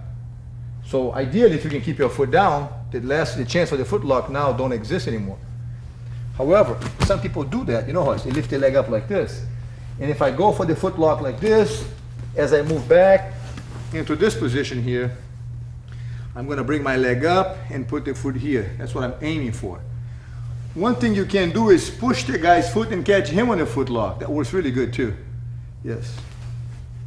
So if I have my foot on your waist like this and I have this foot on the knee, one thing that you can do is bring the leg right across. Yeah. And then stretch back. And the reason being is your leg being straight has a certain amount of length to it. And when I put my leg and I cross the leg, it kind of shortens the distance. So even though the legs are the same size, when this one is shorter, if it's bent, it loses distance. So if my foot is like this straight and Royce brings it across, that curve that my leg makes keeps my foot shorter, therefore giving him a better chance to squeeze my foot before I get to his foot. And it usually gives him a chance to kind of kick his foot in a half an inch, just enough to get me off. And this curve that's happening here now makes my foot hurt first, so be aware of that one. And of course, let's do this again, Royce, please. So from here, ideally you want to keep your foot down, right?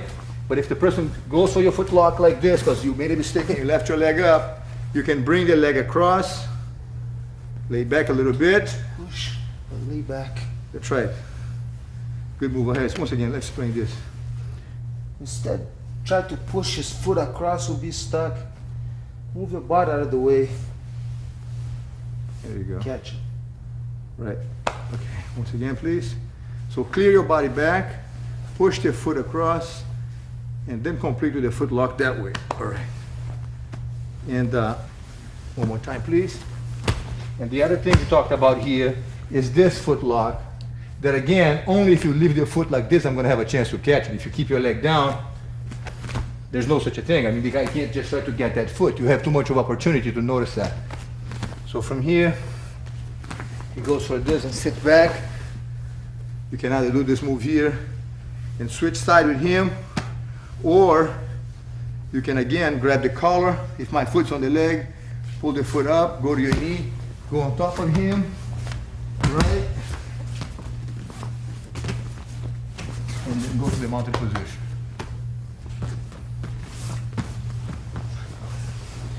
All right, we have to make one comment about another situation. Lead on, Royce, please, for a second.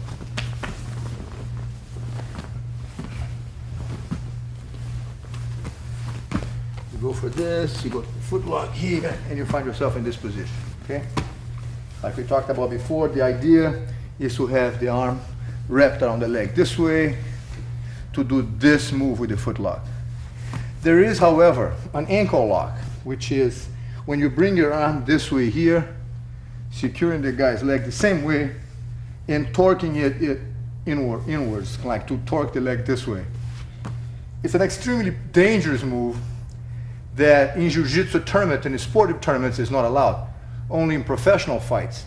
The reason it's not allowed is that before it hurts your person's leg or knee, it's going to break the ligaments. So the consequence of the thing is that before the guy feels the pain, it's going to cause, serious damage to the ligaments on the knee. So this is not permitted in Jiu-Jitsu tournament and in sportive tournaments. I just want to make sure that everybody's aware of that, so that when you see this kind of thing here, be extremely careful with that, because once the person grabs their foot like this, it cranks, it hurts very much here first, before, as I said, you feel the pain on it. So you think you're resisting, your ligament's already gone, and you then feel the pain, it's too late. So that's the move here. You should be aware of it, but we recommend that you're extremely careful when practicing this stuff. Another way to get your opponent into a foot lock when he's mounted on you is like this.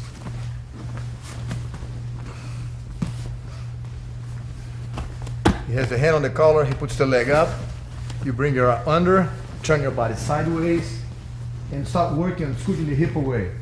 When the top knee comes under, and you start lifting him over, sometimes he wants to resist and stay on top of you.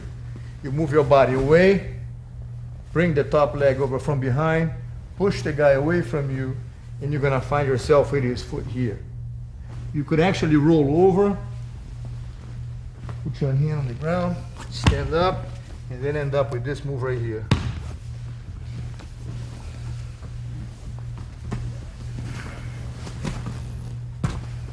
Here. So he does this, puts the leg up, bring your hand under, turn your body sideways. Raise the foot, scoot your hip away, bring the knee in. The leg that's gonna go over, push the guy aside, plant your foot, scoot your hip back, leg comes up, holding your opponent away from you. Bring the hand around, and you can either crank him back from here or roll over to your knees. Hands on the ground, leg up, adjust, make sure that you get it really snug right on the Achilles tendon, and then stretch back. I'll turn this way, Royce, please. So he puts the hand on the collar, has the leg up, turn your body sideways, back up your hip, bring the knee in, roll him over, the back leg goes over here. Push your foot on him and scoot your hip away. Look, this foot helps him to scoot my hip back. Bring the leg around, and either squeeze from here or roll over. Establish your base, put your hand on the ground, leg up, adjust his foot, and then arch back. One last time, Royce. Turn your body sideways, protect the neck, protect the elbow in so there's no arm lock. Put your hand on his foot, bring the knee under, push the guy away, scoot your hip back and bring your foot over.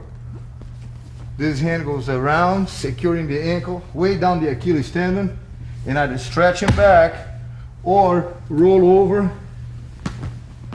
hand on the ground, leg up, and arch back.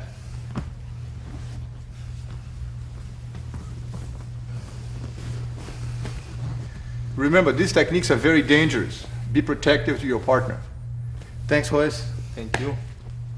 Have fun with it.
Hi, my name is Royce Gracie. I'm hoping that you have spent enough time practicing the moves of the basics as well as the intermediate series that by now they're second nature to you. This is very important because if I were to show you too many moves at one time, although it may impress you, it would not be the best way to teach you. Since I'm not here to impress you but to teach you right, I have prepared this advanced series with the idea of continuing your systematic and efficient way of progressing in the art of Jiu-Jitsu. I'll see you in the mat. We're now going to show you some quick ways to finish a fight. Royce, why don't you demonstrate some of those moves that you like so much? Okay, so from here, I want to step in, leg comes up, sit down, spin, go for the arm lock. Hold on that, please. So when you step in, leg comes up. I want to sit straight down. Rotate. Make sure that you do not let go of his elbow. Hold on to the cloth behind the elbow. Can't blow away. The legs, hook your legs on his back. Let go of the collar, hold his wrist. Squeeze straight up.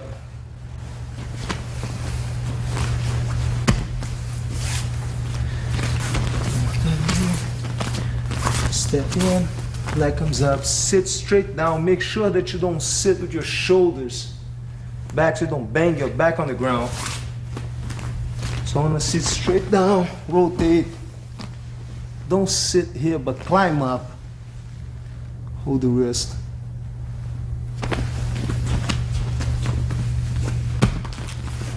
Your Royce, okay?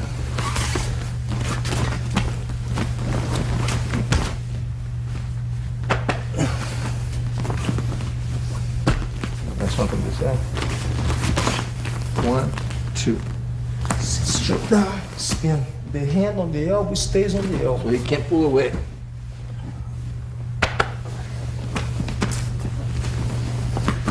You want this one?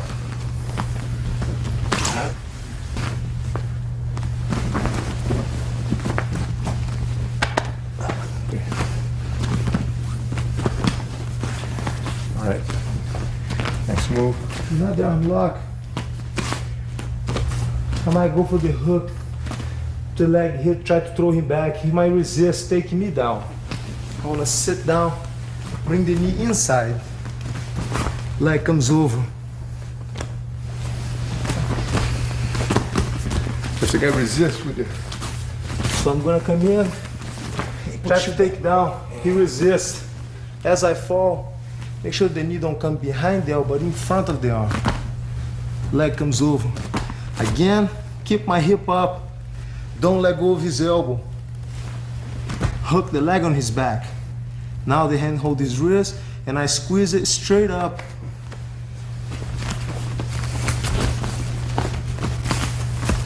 So I'm going to try to do a takedown. He resists. Sit down, leg comes over.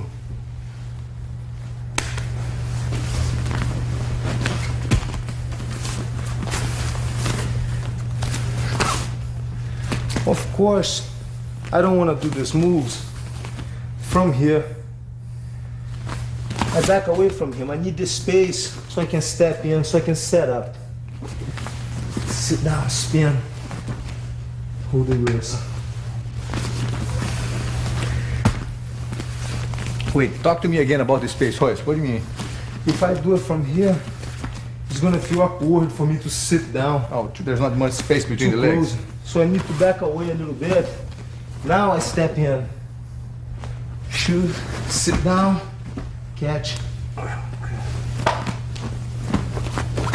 One last time from this side, please. So he pushes you back, falls right into it. The knee comes inside and the leg comes over. Keep your legs tight, trapping his arm. Hugging the leg, yes. Okay.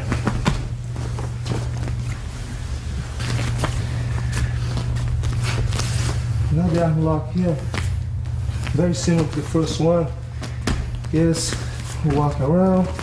He grabs my foot. He'll start to lift my leg up. I'll let him pick my leg up. I'll sit down and spin, go for the arm lock. Again, never let go of his arm. Okay? Hip comes up.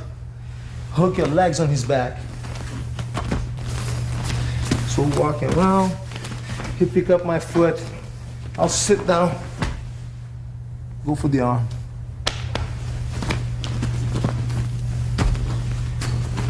The idea of this, not just this one, but the first one, is as he's trying to pick up my leg, if for some reason something goes wrong, he's inside of my guard.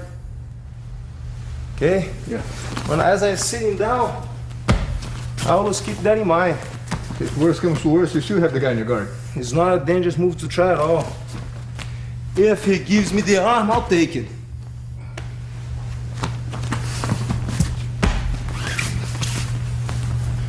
But if for some reason the guy catches your leg and you lose it here, He's inside of my guard. got it.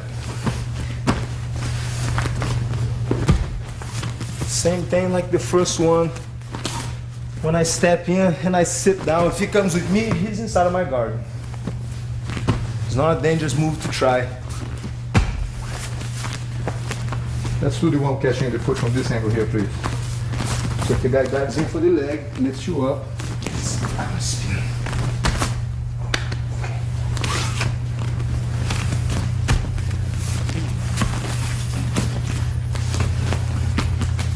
So sit down and I spin. Yeah, the trick is to keep the weight on the back of the neck so that the guy can't get away. Check this out. So my I can't get away. It holds me down, and then the hand. Not like this. Bring the leg down. Lift your head up and your leg up. The guy can break away and pull the arm away.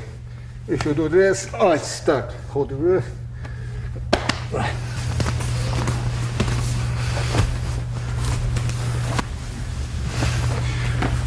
Like on the grip. Another one here. Now I'm gonna go for the left arm.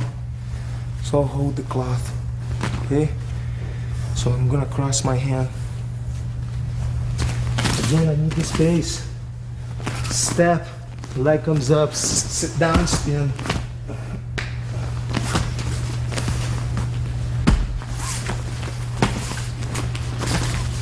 I'm gonna cross hand. Hold it. See that grip again? Got it. So you just go from underneath, grab it. Yes. Hold it. I need the space.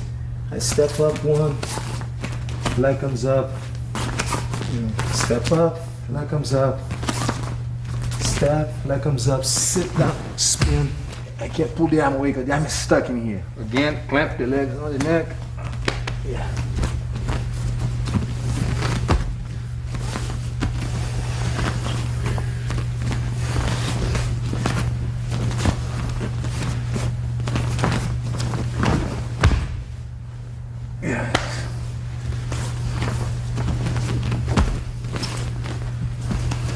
Again, those moves are very surprising.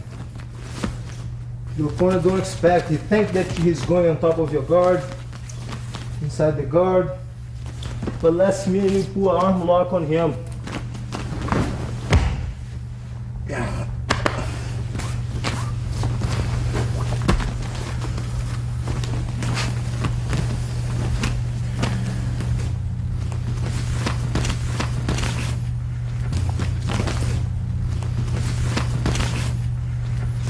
From here, I want to switch. I want to loosen up his collar. Switch the grip.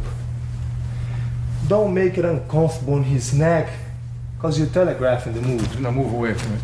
But make it very comfortable, very loose on his neck. Very loose on his neck. I'm gonna come in close to him, head down on his shoulder. I'm going to bug his foot. Call attention for his foot. This hand, now that he don't see it, he's gonna sneak underneath everything. Excuse me for a second. It's gonna sneak underneath everything. When I get here, I push both hands in. Okay, so don't keep this grip, but this grip here is just to loosen up the collar for the second hand to come inside. Push both hands in to get the choke. So we're here, I'm gonna open up his collar. I switch the grip, bring the hand across, very loose, very comfortable on his neck. I'll come in close to him. If I stay away, he sees my hand coming underneath. He will use his hand to stop my hand from coming in. Okay? So I'll come in close to him, like I want to rest on his shoulder. Take his foot, take his foot. Now the hand is starting to sneak underneath everything. From here I want to push both hands in. Step on his feet, sit down, cross the legs. Why do you step on his foot? That's what I want to know. Because if I don't, he'll land with his knee on my groin. I see. It's a good reason to step on his foot, I guess. If I just sit back, his knee will come right into the groin. I got you. Make sure you step on his foot then. Hand goes in. Hand comes in. Please. Way in. Head down. Okay, the arm is in front of his face over here, so he can see very light. It's a very sneaky move. The idea of kicking the foot, of course, is to make him think about defending the base. Make him think about the base. Hand comes in. Step on his feet, sit down.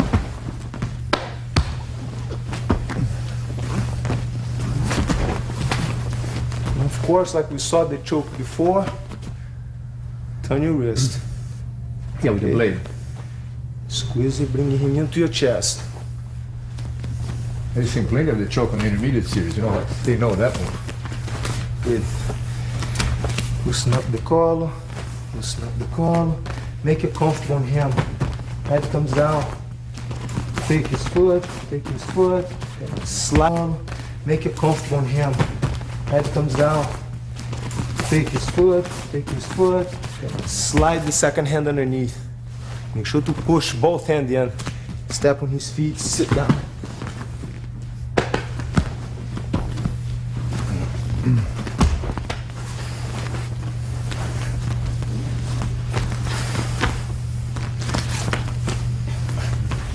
If the opponent goes for the hip throw, I want to block his hip with my hand on his hip. Okay? And turn, keep facing him. Back up my hip. Okay?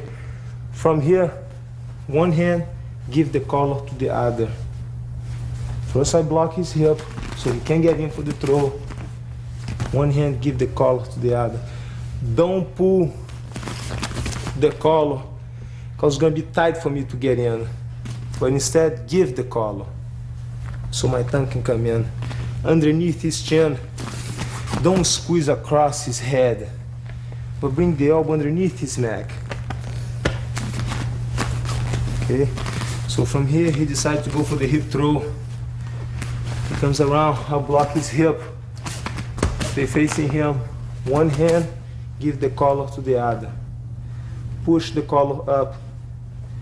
He's going to be holding my arm, so don't come this way, but instead come in this way. Okay, instead try to go around over his head much longer, come in this way. Elbow underneath. And again, the elbow comes underneath his chin. Yeah, Royce is making sure to put the blade of the arm on the back of the neck, huh? Yes, very good.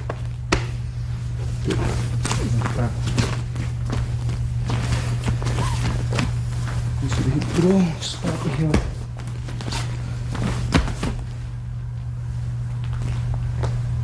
From here, I can always sit down and squeeze the choke.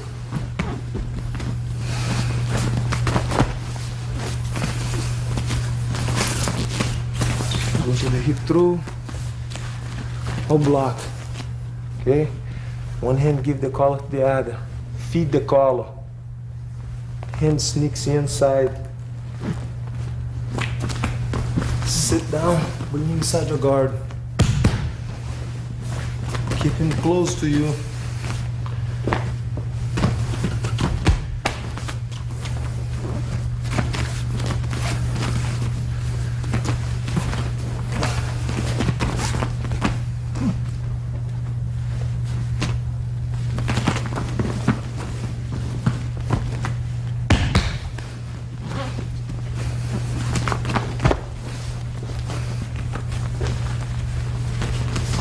if the guy keep the head down, okay, as I pull him into me, I only step, his head's going that way, I'll step the opposite side, okay, rest my shoulder on top of his neck.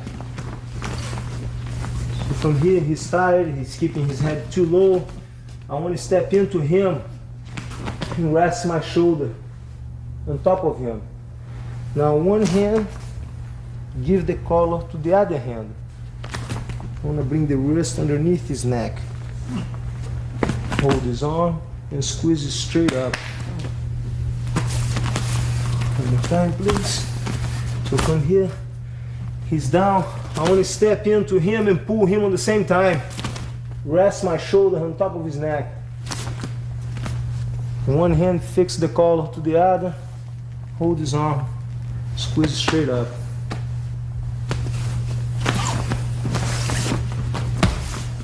So his head is down. Okay. I'm going to step into him and pull. Rest my shoulder on top of his neck. Get my base. One hand, fix the collar to the other. Control his arm and squeeze it straight up.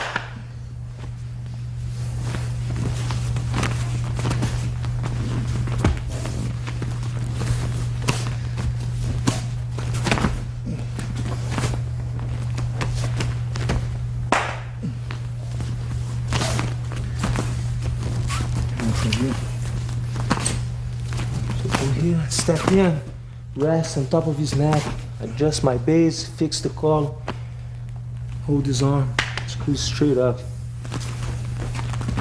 We also can go for a foot lock from here.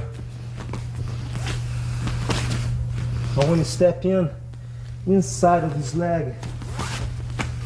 I want to step inside of his leg and sit right next to his foot so I can wrap his leg.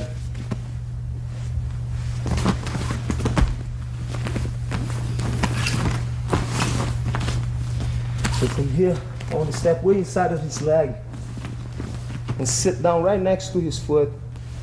Both legs come up on the same time. Once I sit down, both legs come in.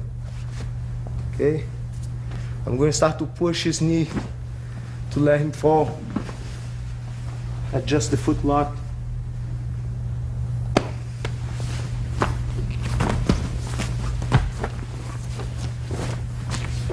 Once again, please.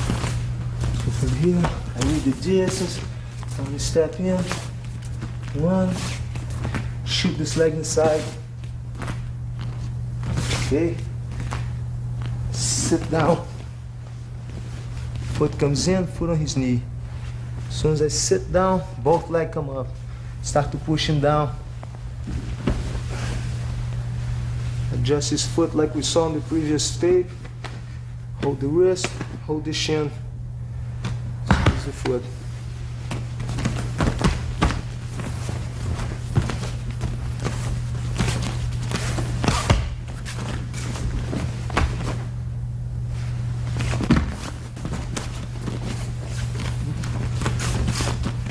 One, two. 1, 2. Both legs come up. Kind of hold on to him too, huh, Royce? Yes. I'm gonna step in, catch my balance, and shoot the leg all the way in. Sit down. Start to push the knee. Once he falls down, go for the foot. And stretch back. One more from this side here.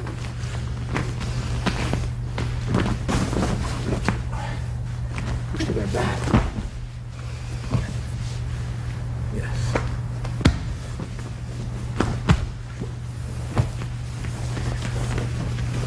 Is that it?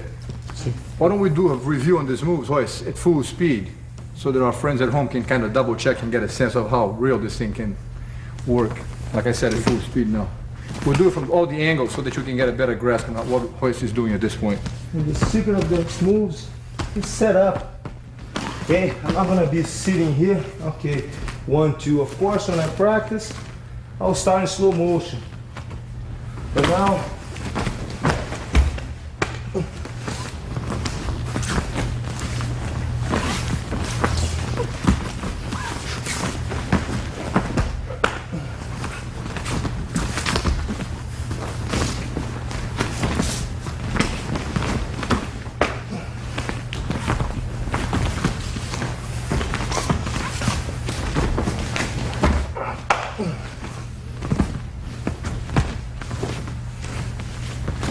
hook in the neck.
If you keep his head down.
Thank you. I should have done this sequence.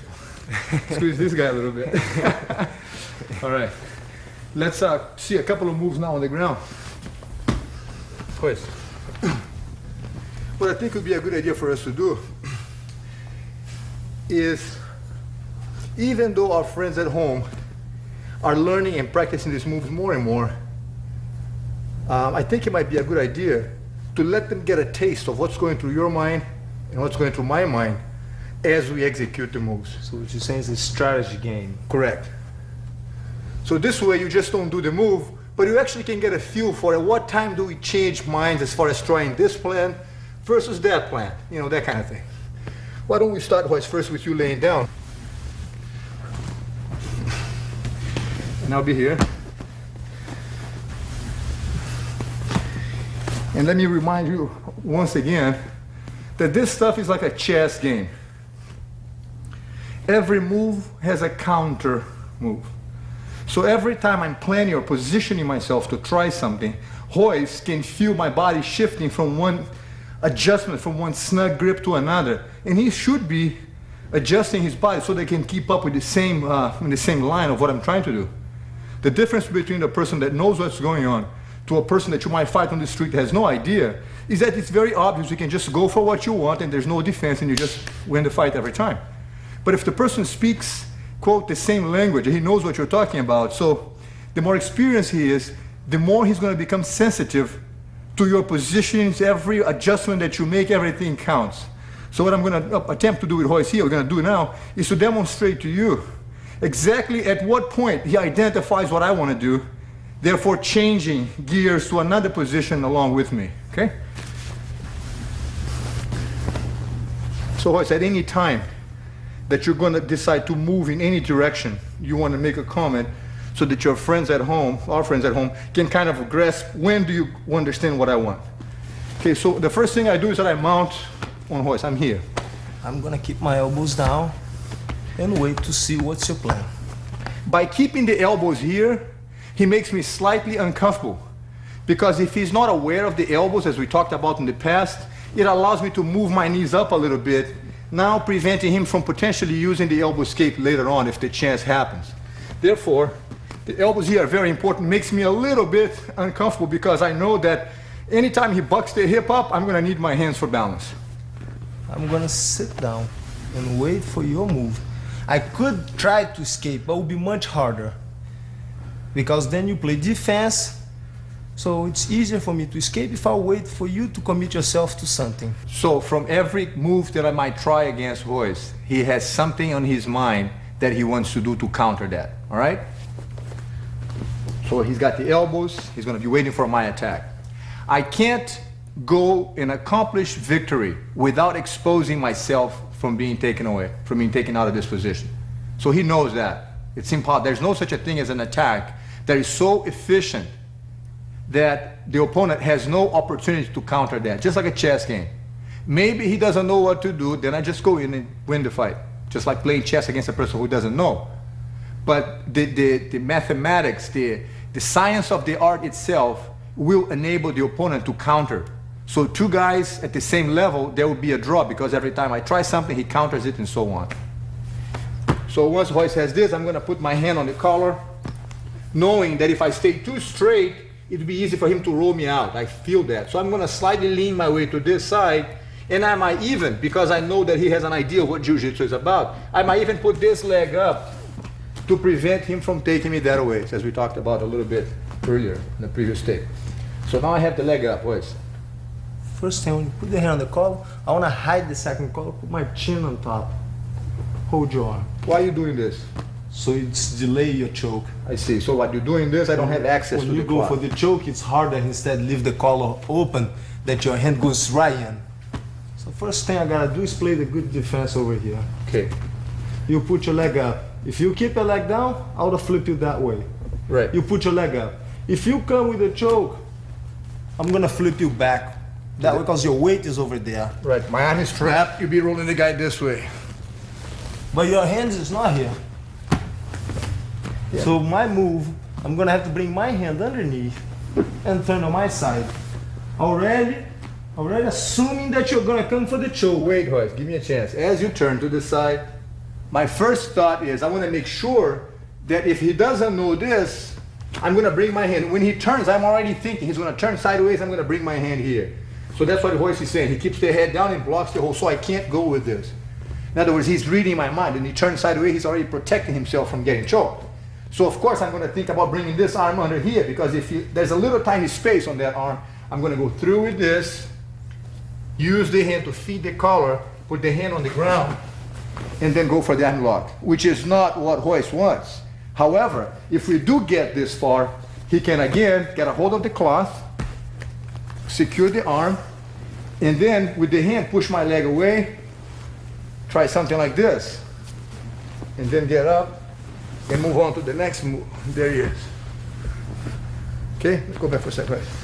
I won't leave my arm up. Right. Ideally, you don't want to leave your arm up, so I never had a chance to get that far with it. So I couldn't do this, I couldn't do that. And I'm saying, well, I can't choke the guy, or I can't get him on the arm lock. My next thought is going to be, I'm going to try to roll him back and go to his back, doing this move and hooking the leg like this. Okay? And once I got to his back, I had a chance to try different chokes, you know, things on that line. However, what do you do, Royce, if the guy starts to embrace you like this? Oh, my brother, how are you? Long time no see. I'm gonna already put my foot But back. I'm your friend. I just want to hug you a little bit. I don't want to break your arm. I'm already playing the defense. I'll defend the choke. The leg is already here, so I can't bring him move this way. I'm gonna start turn facing him. If I have a chance at this point, as he's trying to escape, I want to mount again, because I want to stay on top. However, he's got the hand here, and he's going to attempt to bring the leg out. I'm gonna bring my leg out. And then end up on the mounted position. But, one second, Royce. Instead of just letting him simply step over with the leg, bring the leg over, Royce. Simply letting him do this.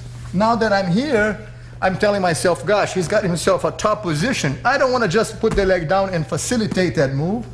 Although I'm on the bottom, I'm always better off putting him inside of my leg. So because I already have this leg trapped, I'm going to try to trap this leg by putting my hand on his knee, scooting my hip away, and putting him in my guard to do this move. So even though we reverse the position, I don't want to let him just walk over and mount. I'm going to keep him in my guard, which gives me a better chance.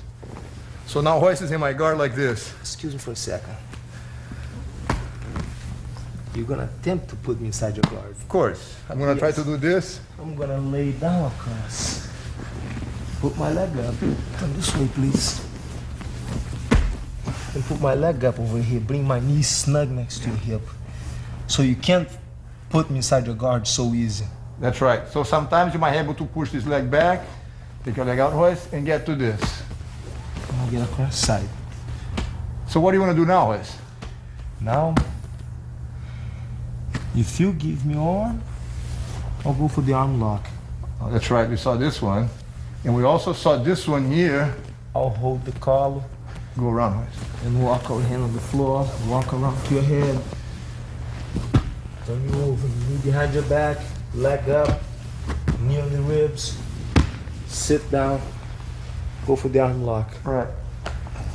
But that's if you leave your arm out. Which I'm not going to, of course. Oh, come on, you're my brother. Sure. So I keep my elbow down here.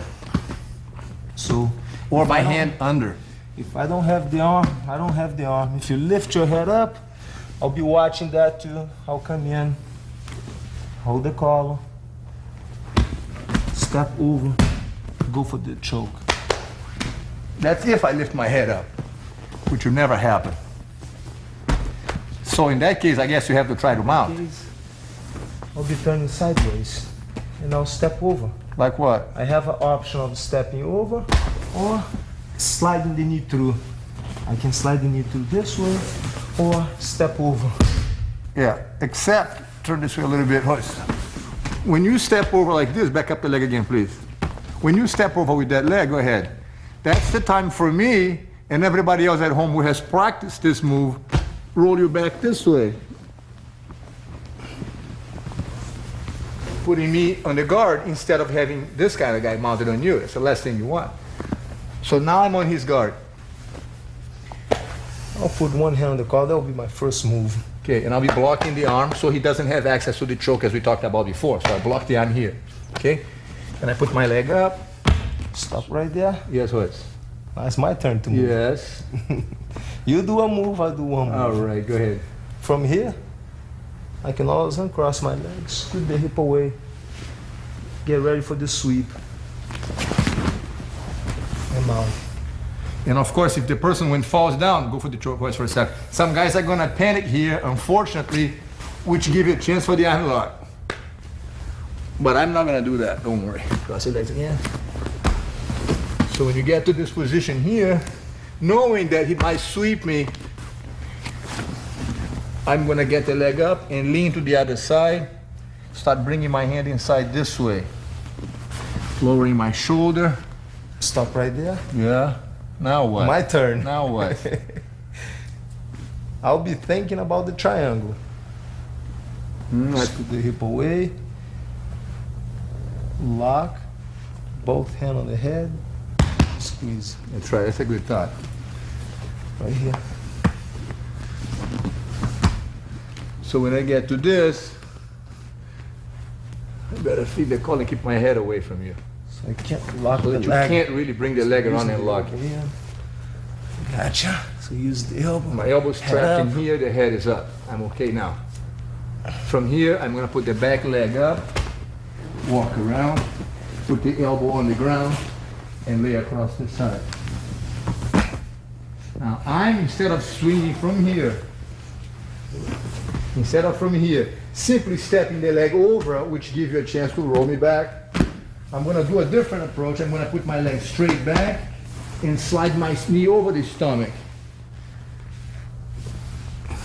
But then I can always elbow escape. Like Go back what? for a second.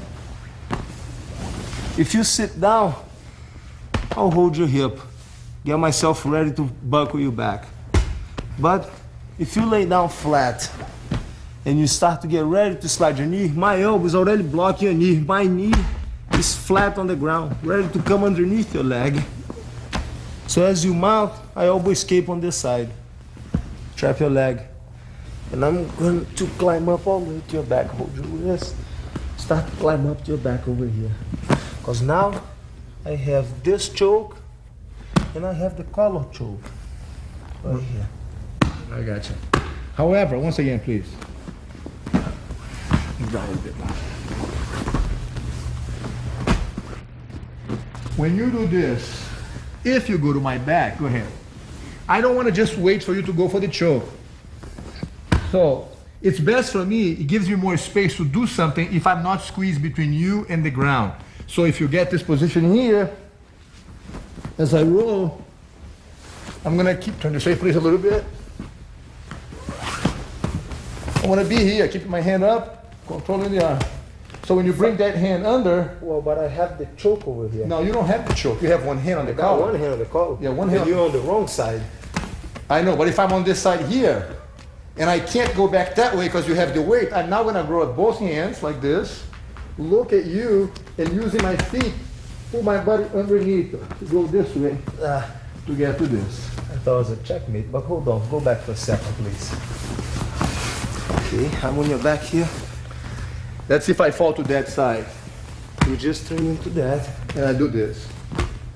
If I can, I'm gonna use my legs and pull my back to this side, and use the arm that you're holding the neck as a guideline to show me which way I should go, which is this way. So I'm gonna use my legs, push my body to this side, scoot my hip away, and then prevent you from mounting, or at least put you in my guard, doing this kind of stuff right here. But what if, let's go for the what if now. You're here, your arm's up. You make a mistake, you leave your arm loose, and I come inside and start to go for That- get ready for the choke. Thank you, Royce. I'm glad you talked about this, because at that point, I'm gonna hold your wrist, rotate your arm outwards, and then bend your arm backward like that. Okay, that one didn't count. Sure. Go back. Pega no pescoço de novo e cruza o pé. Okay. Pegando agora. But if you're getting ready for a final choke, it could be checkmate. Except that I got your foot, Royce. No, that one didn't count either. Let's go back I for know. 1 second. Right here, right here, right here. You put your arm up, right? Yes. You wanna fall that way, I correct? go that way if I can. But I won't let you. If he puts that foot out, I know that I can't go because this leg is bracing him. However, because this leg is no longer trapped by the foot, the hook, I'm gonna go to my knee like this and bring the knee in, lay across this side like that. You lay down flat, right? You start to slide your knee through. I elbow escape. If you bring your weight back this way, I'll put you inside of my guard. And I'll go to this side. Hold your wrist. Start to climb up your back. Okay, back up for a sec though. You might be able to do part of that, but absolutely not all the way through. Because when I do this move here, and you do the elbow escape, and I turn to this side, and you do the elbow escape on that side, I'm not just gonna be falling to this side, I'm gonna be here, because I wanna keep you down there, I don't want you on my back. That's why at this point, I then get up. If you give me space, both feet on your hip, I'm gonna lift you over, go over the mountain position. That's a good thought. Once again, please.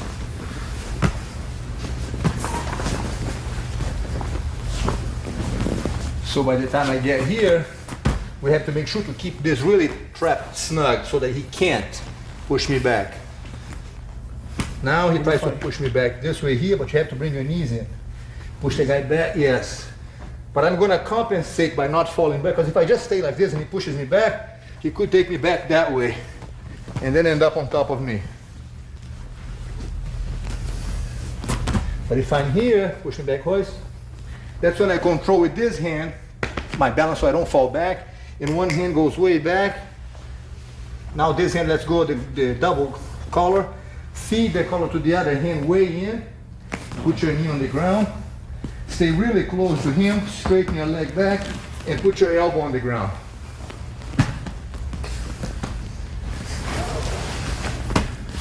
This time, however, I'm going to grab the collar. Let me feel a little bit, Royce, please. Grab the collar, put the second hand on your belt, and jump up, putting my knee on the stomach. Maybe he will even put the leg up, giving me a chance for the foot lock. If I'm doing this, if he does something like this, I now can wrap the foot, sit back, and go for the foot lock like this. Got you now, Royce? Yeah. If you do get my foot, I want to sit up. Sweet, please. I'm going to use my elbow to knock your foot out and my hand to lift your foot up. Fold my leg, hold the collar, come up. But, one more time please. When you put your knee on my stomach, and if your hand is on the collar, if I put my foot up, you have a chance to go for the foot lock. So I won't put the foot up. I will defend the choke. That's my main concern over here. Because I can't get the foot lock with the hand on the collar anyways. So first thing I gotta do is defend the choke. That's what's concerning me right now. Right, because if you don't, I could easily go for this kind of choke here and finish the fight right there. And I'll have to block like this. Right. So but by defending here, you can't do it. So now knowing that he's defending, I'm going once again try to mount and get to this position here. Royce now has the arm.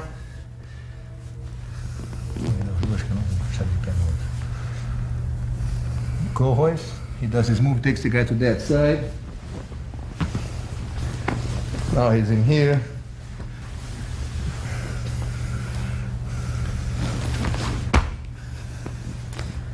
From here, if I put my leg up, I know you can go for the arm lock. Which arm lock? This one here, right? Yes. We saw that before.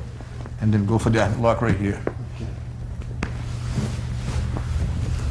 So when I leg up, I'm gonna stand up, straight up, keep a good base here.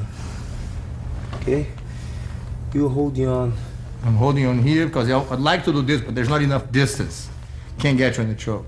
So I'm protecting the choke and keeping my elbow in so you can't go for the arm lock. But I decide to put my knee inside. I move my knee inside of your leg, right here. Right. And step back and decide to go for the foot lock. Try anyways. Try to go for the foot lock anyways. Even I know that you're holding, I gotta try sometimes. Maybe you lose the grip.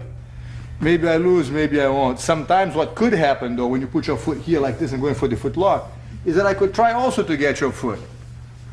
And then we're gonna decide who's gonna win now. But that's on the next series. Thanks for Thank you.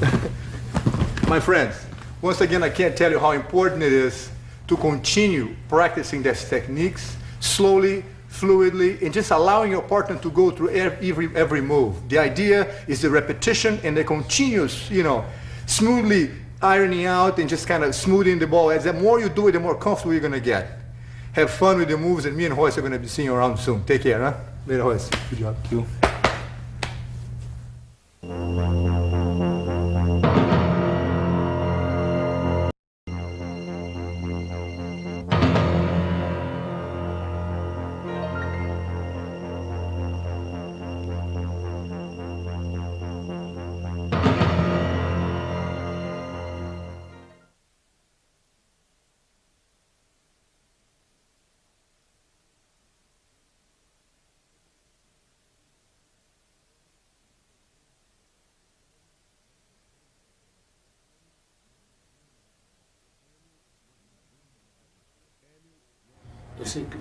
Hélio was in the leading edge of everything. He was ready for anything, until the fight he had with Kimura. He fought the first round of 10 minutes, and Kimura could not defeat him. In the third minute of the second round, Kimura got him in an arm lock, and Carlos threw in the towel. Kimura wanted to take Hélio to Japan. He said he never thought that a fighter existed in the world with that kind of class.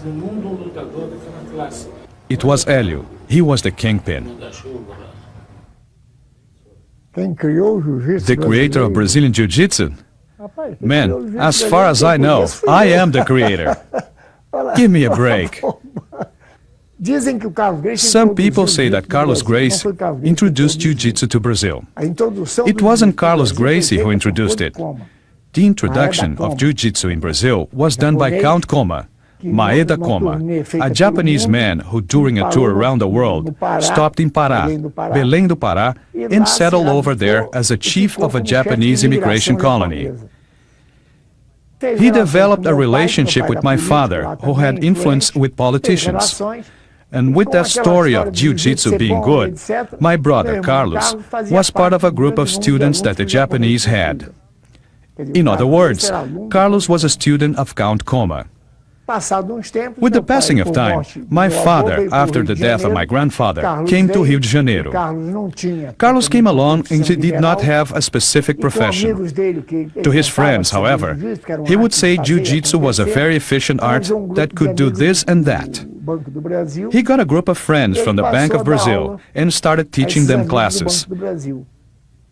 He tried doing a few fights because the word got out that he knew how to fight. He did a couple of fights against a couple of individuals. One was at the YMCA against a very strong black guy that didn't know anything, and Carlos could not defeat the guy. He wasn't really a competitor. He was more of a technician that knew some moves. The jiu-jitsu that he knew was not enough to defeat a black fighter. After that, he had another match with Manuel Rufino dos Santos. Again, he did not win. It was a draw. At this time, I was already starting, and so was my brother, Jorge. He decided to get Carlos out of the fighting business because the jiu-jitsu that he knew was not up to date. I did not know much, and they did not teach me. I used to sit and watch Carlos teaching class. I used to have a problem with vertigo and ended up getting out of school because I would faint every day. There was a big confusion. I convinced my mother to let me stop studying. Then, for lack of something to do, I would watch my brother teach class. I did not have a special motivation to teach classes, nor thought that Jiu-Jitsu was what it is today. And with this, after a year and a half, I became a little parrot. I knew everything by heart, not only the questions, but also the answers, the advice he would give, etc. As a matter of fact, I must tell you, Carlos was like a second father to me because my father had separated from my mother and went to São Paulo, and I, at 13 years old, went to live with Carlos. From 13 to 16, watching him teach classes, I learned the Jiu-Jitsu stuff, the things he used to say, etc. I was never too excited about the moves because the things I saw were not of major importance for me, but I memorized everything. One fine day, he was late for a class and a student arrived, the director of the Bank of Brazil, and I said, "Look, Dr. Mario, Carlos is not here. Would you like me to teach you a class? Go through the program?" And he said, "Sure, let's go play." When Carlos arrived, Mario said, "I already had a class. You don't have to apologize. From now on, if you don't mind, I'm going to have classes with Helio." Carlos was not much of a hard worker. Actually, he liked the idea because there was one less student he had to teach, so I started teaching for him. He started giving me his students, and in the end, he wasn't teaching anymore. I had a problem. As a matter of fact, more than one problem. First, I knew everything by heart. I knew how to explain and say the words, but I didn't feel comfortable doing the moves because I could not adapt to the way he was applying the techniques. So I started to adapt Jiu-Jitsu to me, creating a Jiu-Jitsu that was a little different. Better yet, a lot different. I started honing it and made a Jiu-Jitsu just for myself. And this Jiu-Jitsu started giving me an increased efficiency. One day, this guy showed up very strong, Edgar Santos Rocha. I was a young man, about 16. Santos Rocha arrived and Carlos had me spar with him. When I threw him, he was a heavy man, almost 220 pounds, 195 pounds. I fell and the man choked me from behind. I was turned belly up on top of him and the guy was choking me. I was turning purple. He crossed his legs and I gave him a leg lock and he tapped out. Carlos was very impressed with my victory and sometime later got me another fight against a boxer.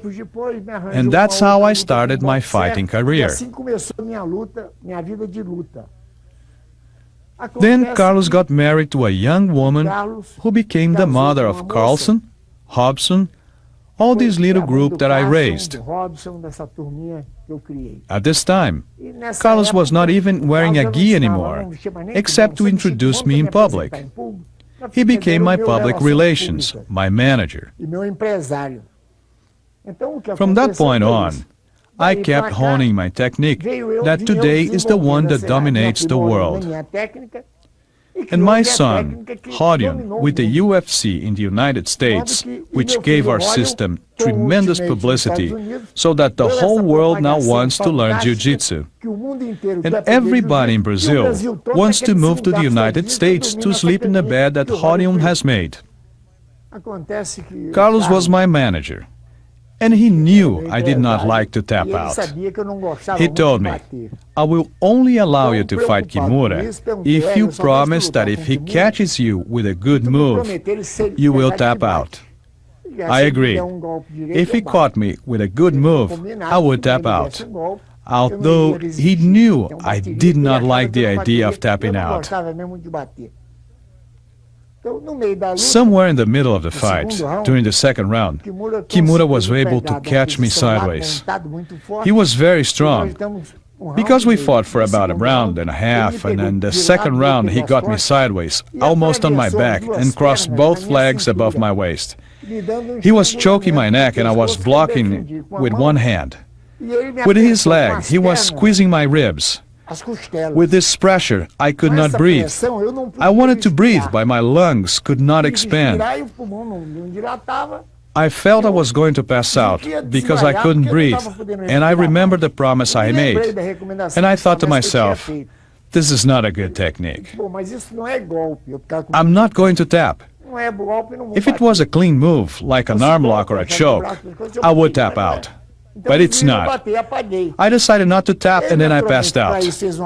He used a lot of strength and he was already getting tired and eventually had to let go.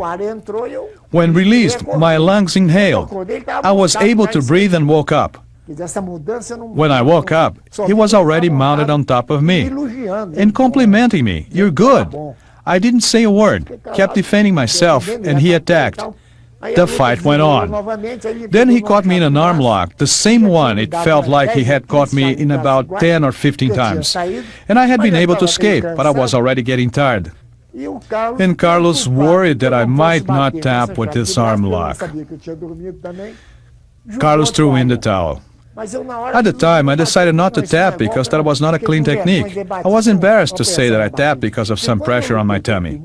When I fought Kimura, the local press was against it because I already had defeated the number 2 man in the world. But I wanted to have a feel for the Japanese Jiu-Jitsu. I didn't fight because I wanted the fame of winning, since I knew I couldn't defeat Kimura. I was about 42, did not have the stamina of youth, but I wanted to experience the type of Jiu-Jitsu he knew, since he was the best in Japan. When the fight was over, I was convinced that they were beginners in comparison to my Jiu-Jitsu.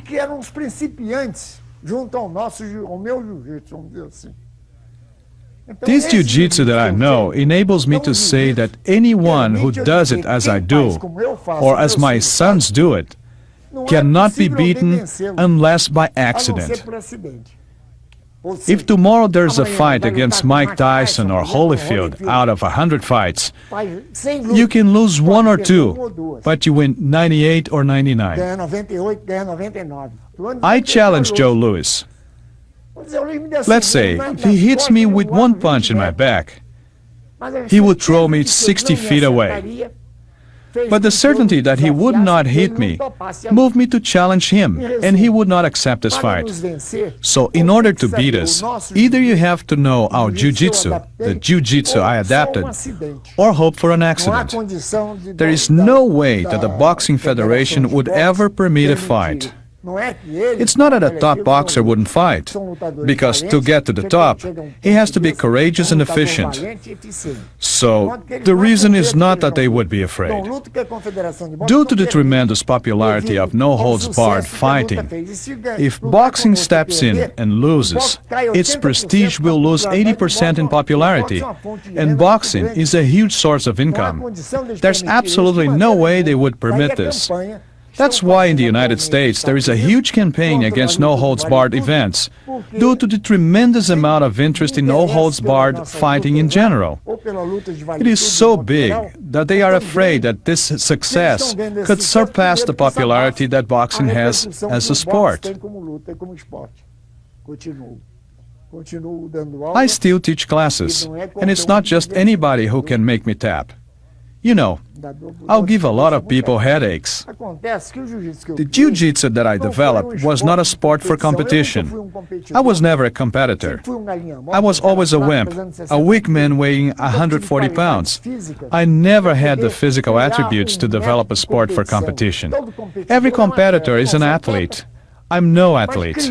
However, I created the Jiu-Jitsu Federation so that Jiu-Jitsu could have an official forum, giving some people the ability to compete, put my art on the map officially.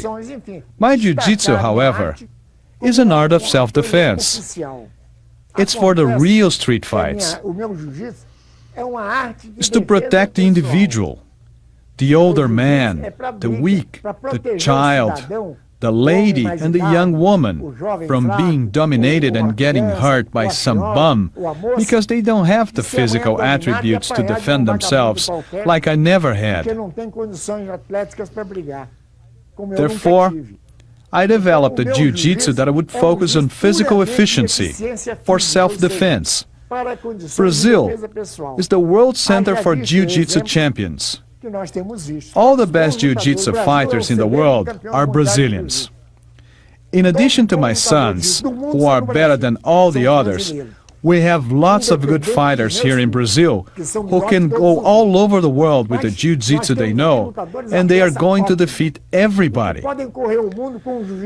But they went to the United States, and they all lost in the no-holds barred, because the jiu-jitsu they do is the sport of jiu-jitsu, not the one for the street fighting. This jiu-jitsu, they never learned, because, as the saying goes, you should not throw pearls to the swine, or try to teach the cat's jump to a bear. That's why my sons are the only ones who know this jiu-jitsu that works in a street fight. This jiu-jitsu combines the sport technique with the fighting technique. Here in Brazil now, everybody does jiu-jitsu with rules and time limits. How can I fight a man much stronger than I for 5-10 minutes if I'm weak and he is strong? I have to wait for him to get tired so I can defeat him. Who is a better fighter? I, who can make him tap in half an hour. Or he, that wins by points in 5 minutes because the timekeeper or somebody with a pen says that he scored more points. The winner is the one that wins the real fight, which is what we do. That's why our fights have no time limits, because we fight opponents with a huge weight difference. They will get tired because they do not have the technique. We wait long enough and then defeat them. I usually say, I never beat anybody. They're the ones that lost. I have 3 sons who are world champions, Rickson, Royce, and Royler. Technically in Jiu-Jitsu, there's nobody in the world who can beat them. Carlos practically raised me because at 13 years old, I went to live with him, and thanks to him, I evolved very much, morally and spiritually. He was a great counselor because he was a very level-headed individual. He was not a hard worker, but in any case, he was a thinker, a very spiritually involved person. And with that, he disconnected himself from material things and people. Then I sort of took command of the whole family. The money he had, I distributed to the family. It was mine and his. I had his total confidence and handled everything outside of his spiritual activities because he disconnected himself from everything and everyone. Carlos was a very courageous man. Although he was a philosopher, he was courageous as hell. I don't quite recall how many fights I had. I would say about 15, more or less. If you count all fights like everybody else does, including Rickson, who says he has 400 fights, if you count like that, I have 1 million, because for the last 6 years, I've been teaching Jiu-Jitsu with about 20 to 30 students a day. If you multiply that, it would be more than 1 million. Rickson, for example, fought twice in Brazil, and the rest of his fights were in Japan. I don't know if there were 3, 4, or 5.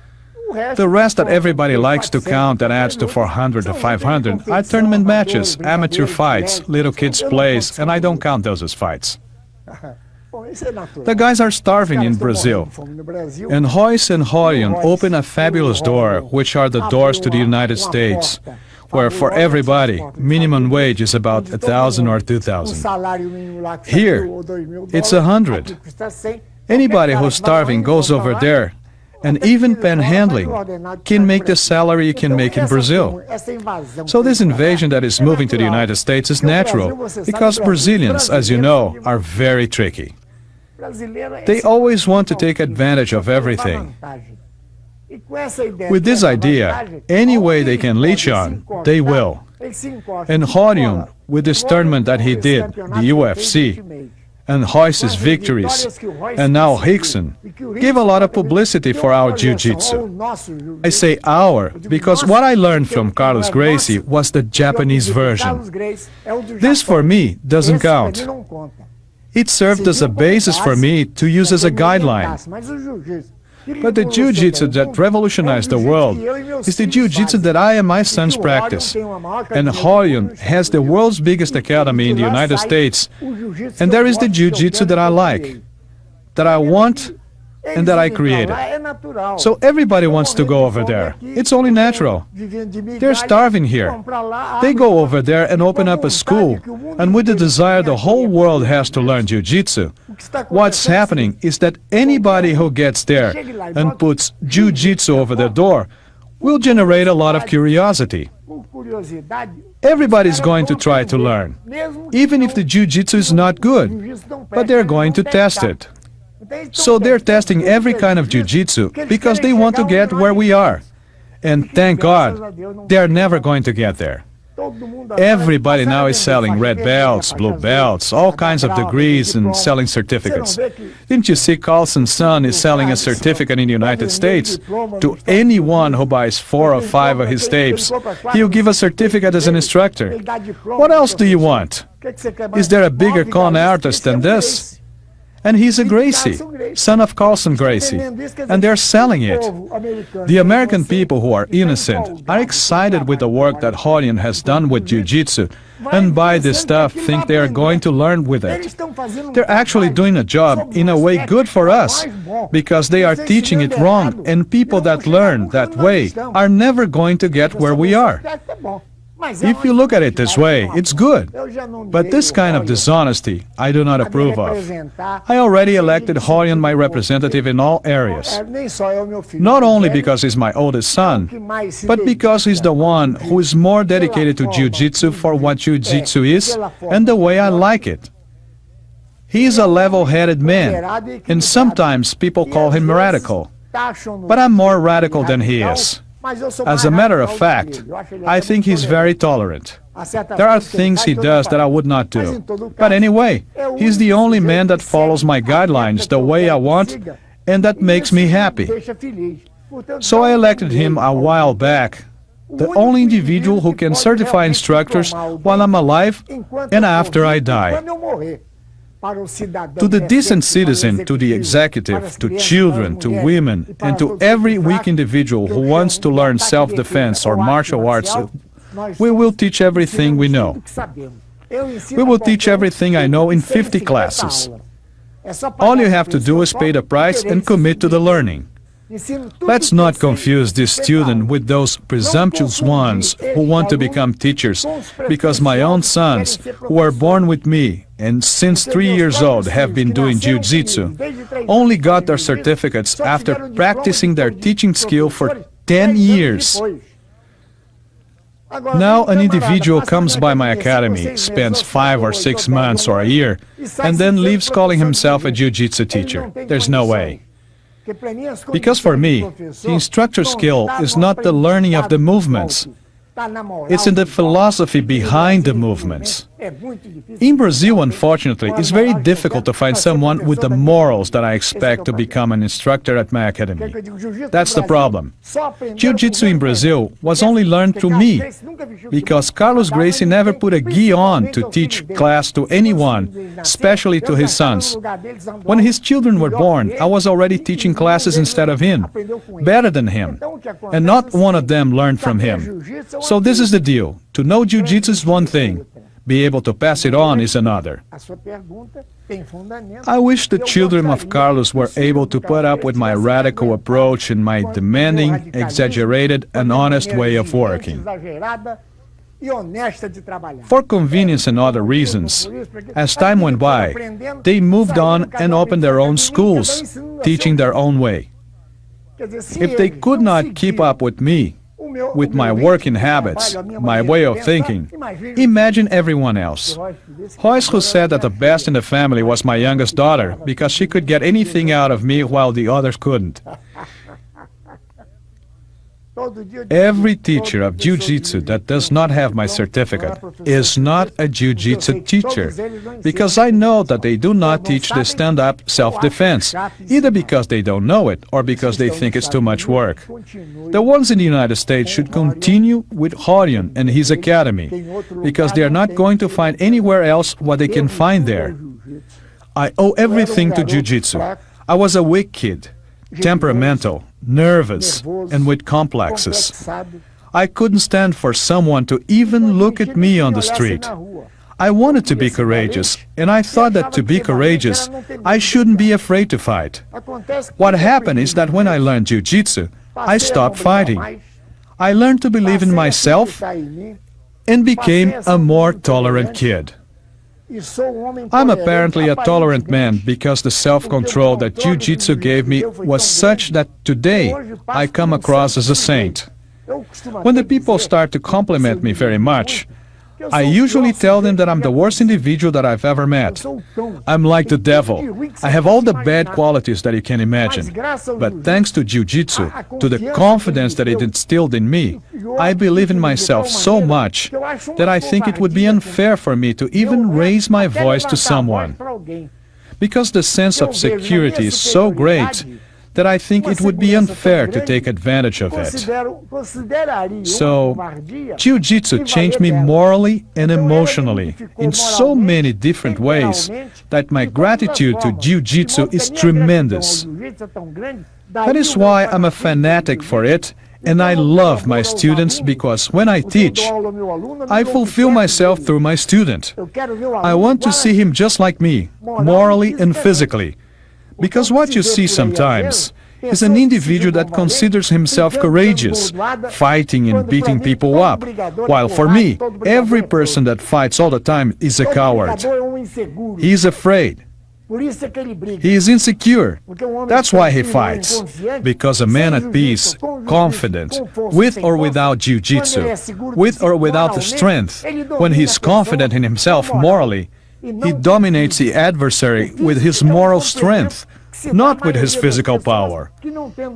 Physical power is a complement for when a person is not morally evolved. He will rely on the physical strength. So Jiu-Jitsu for this kind of person is a great equalizer. If today I come across as a nice guy, a calm, friendly, decent individual, I owe it all to Jiu-Jitsu, my friends.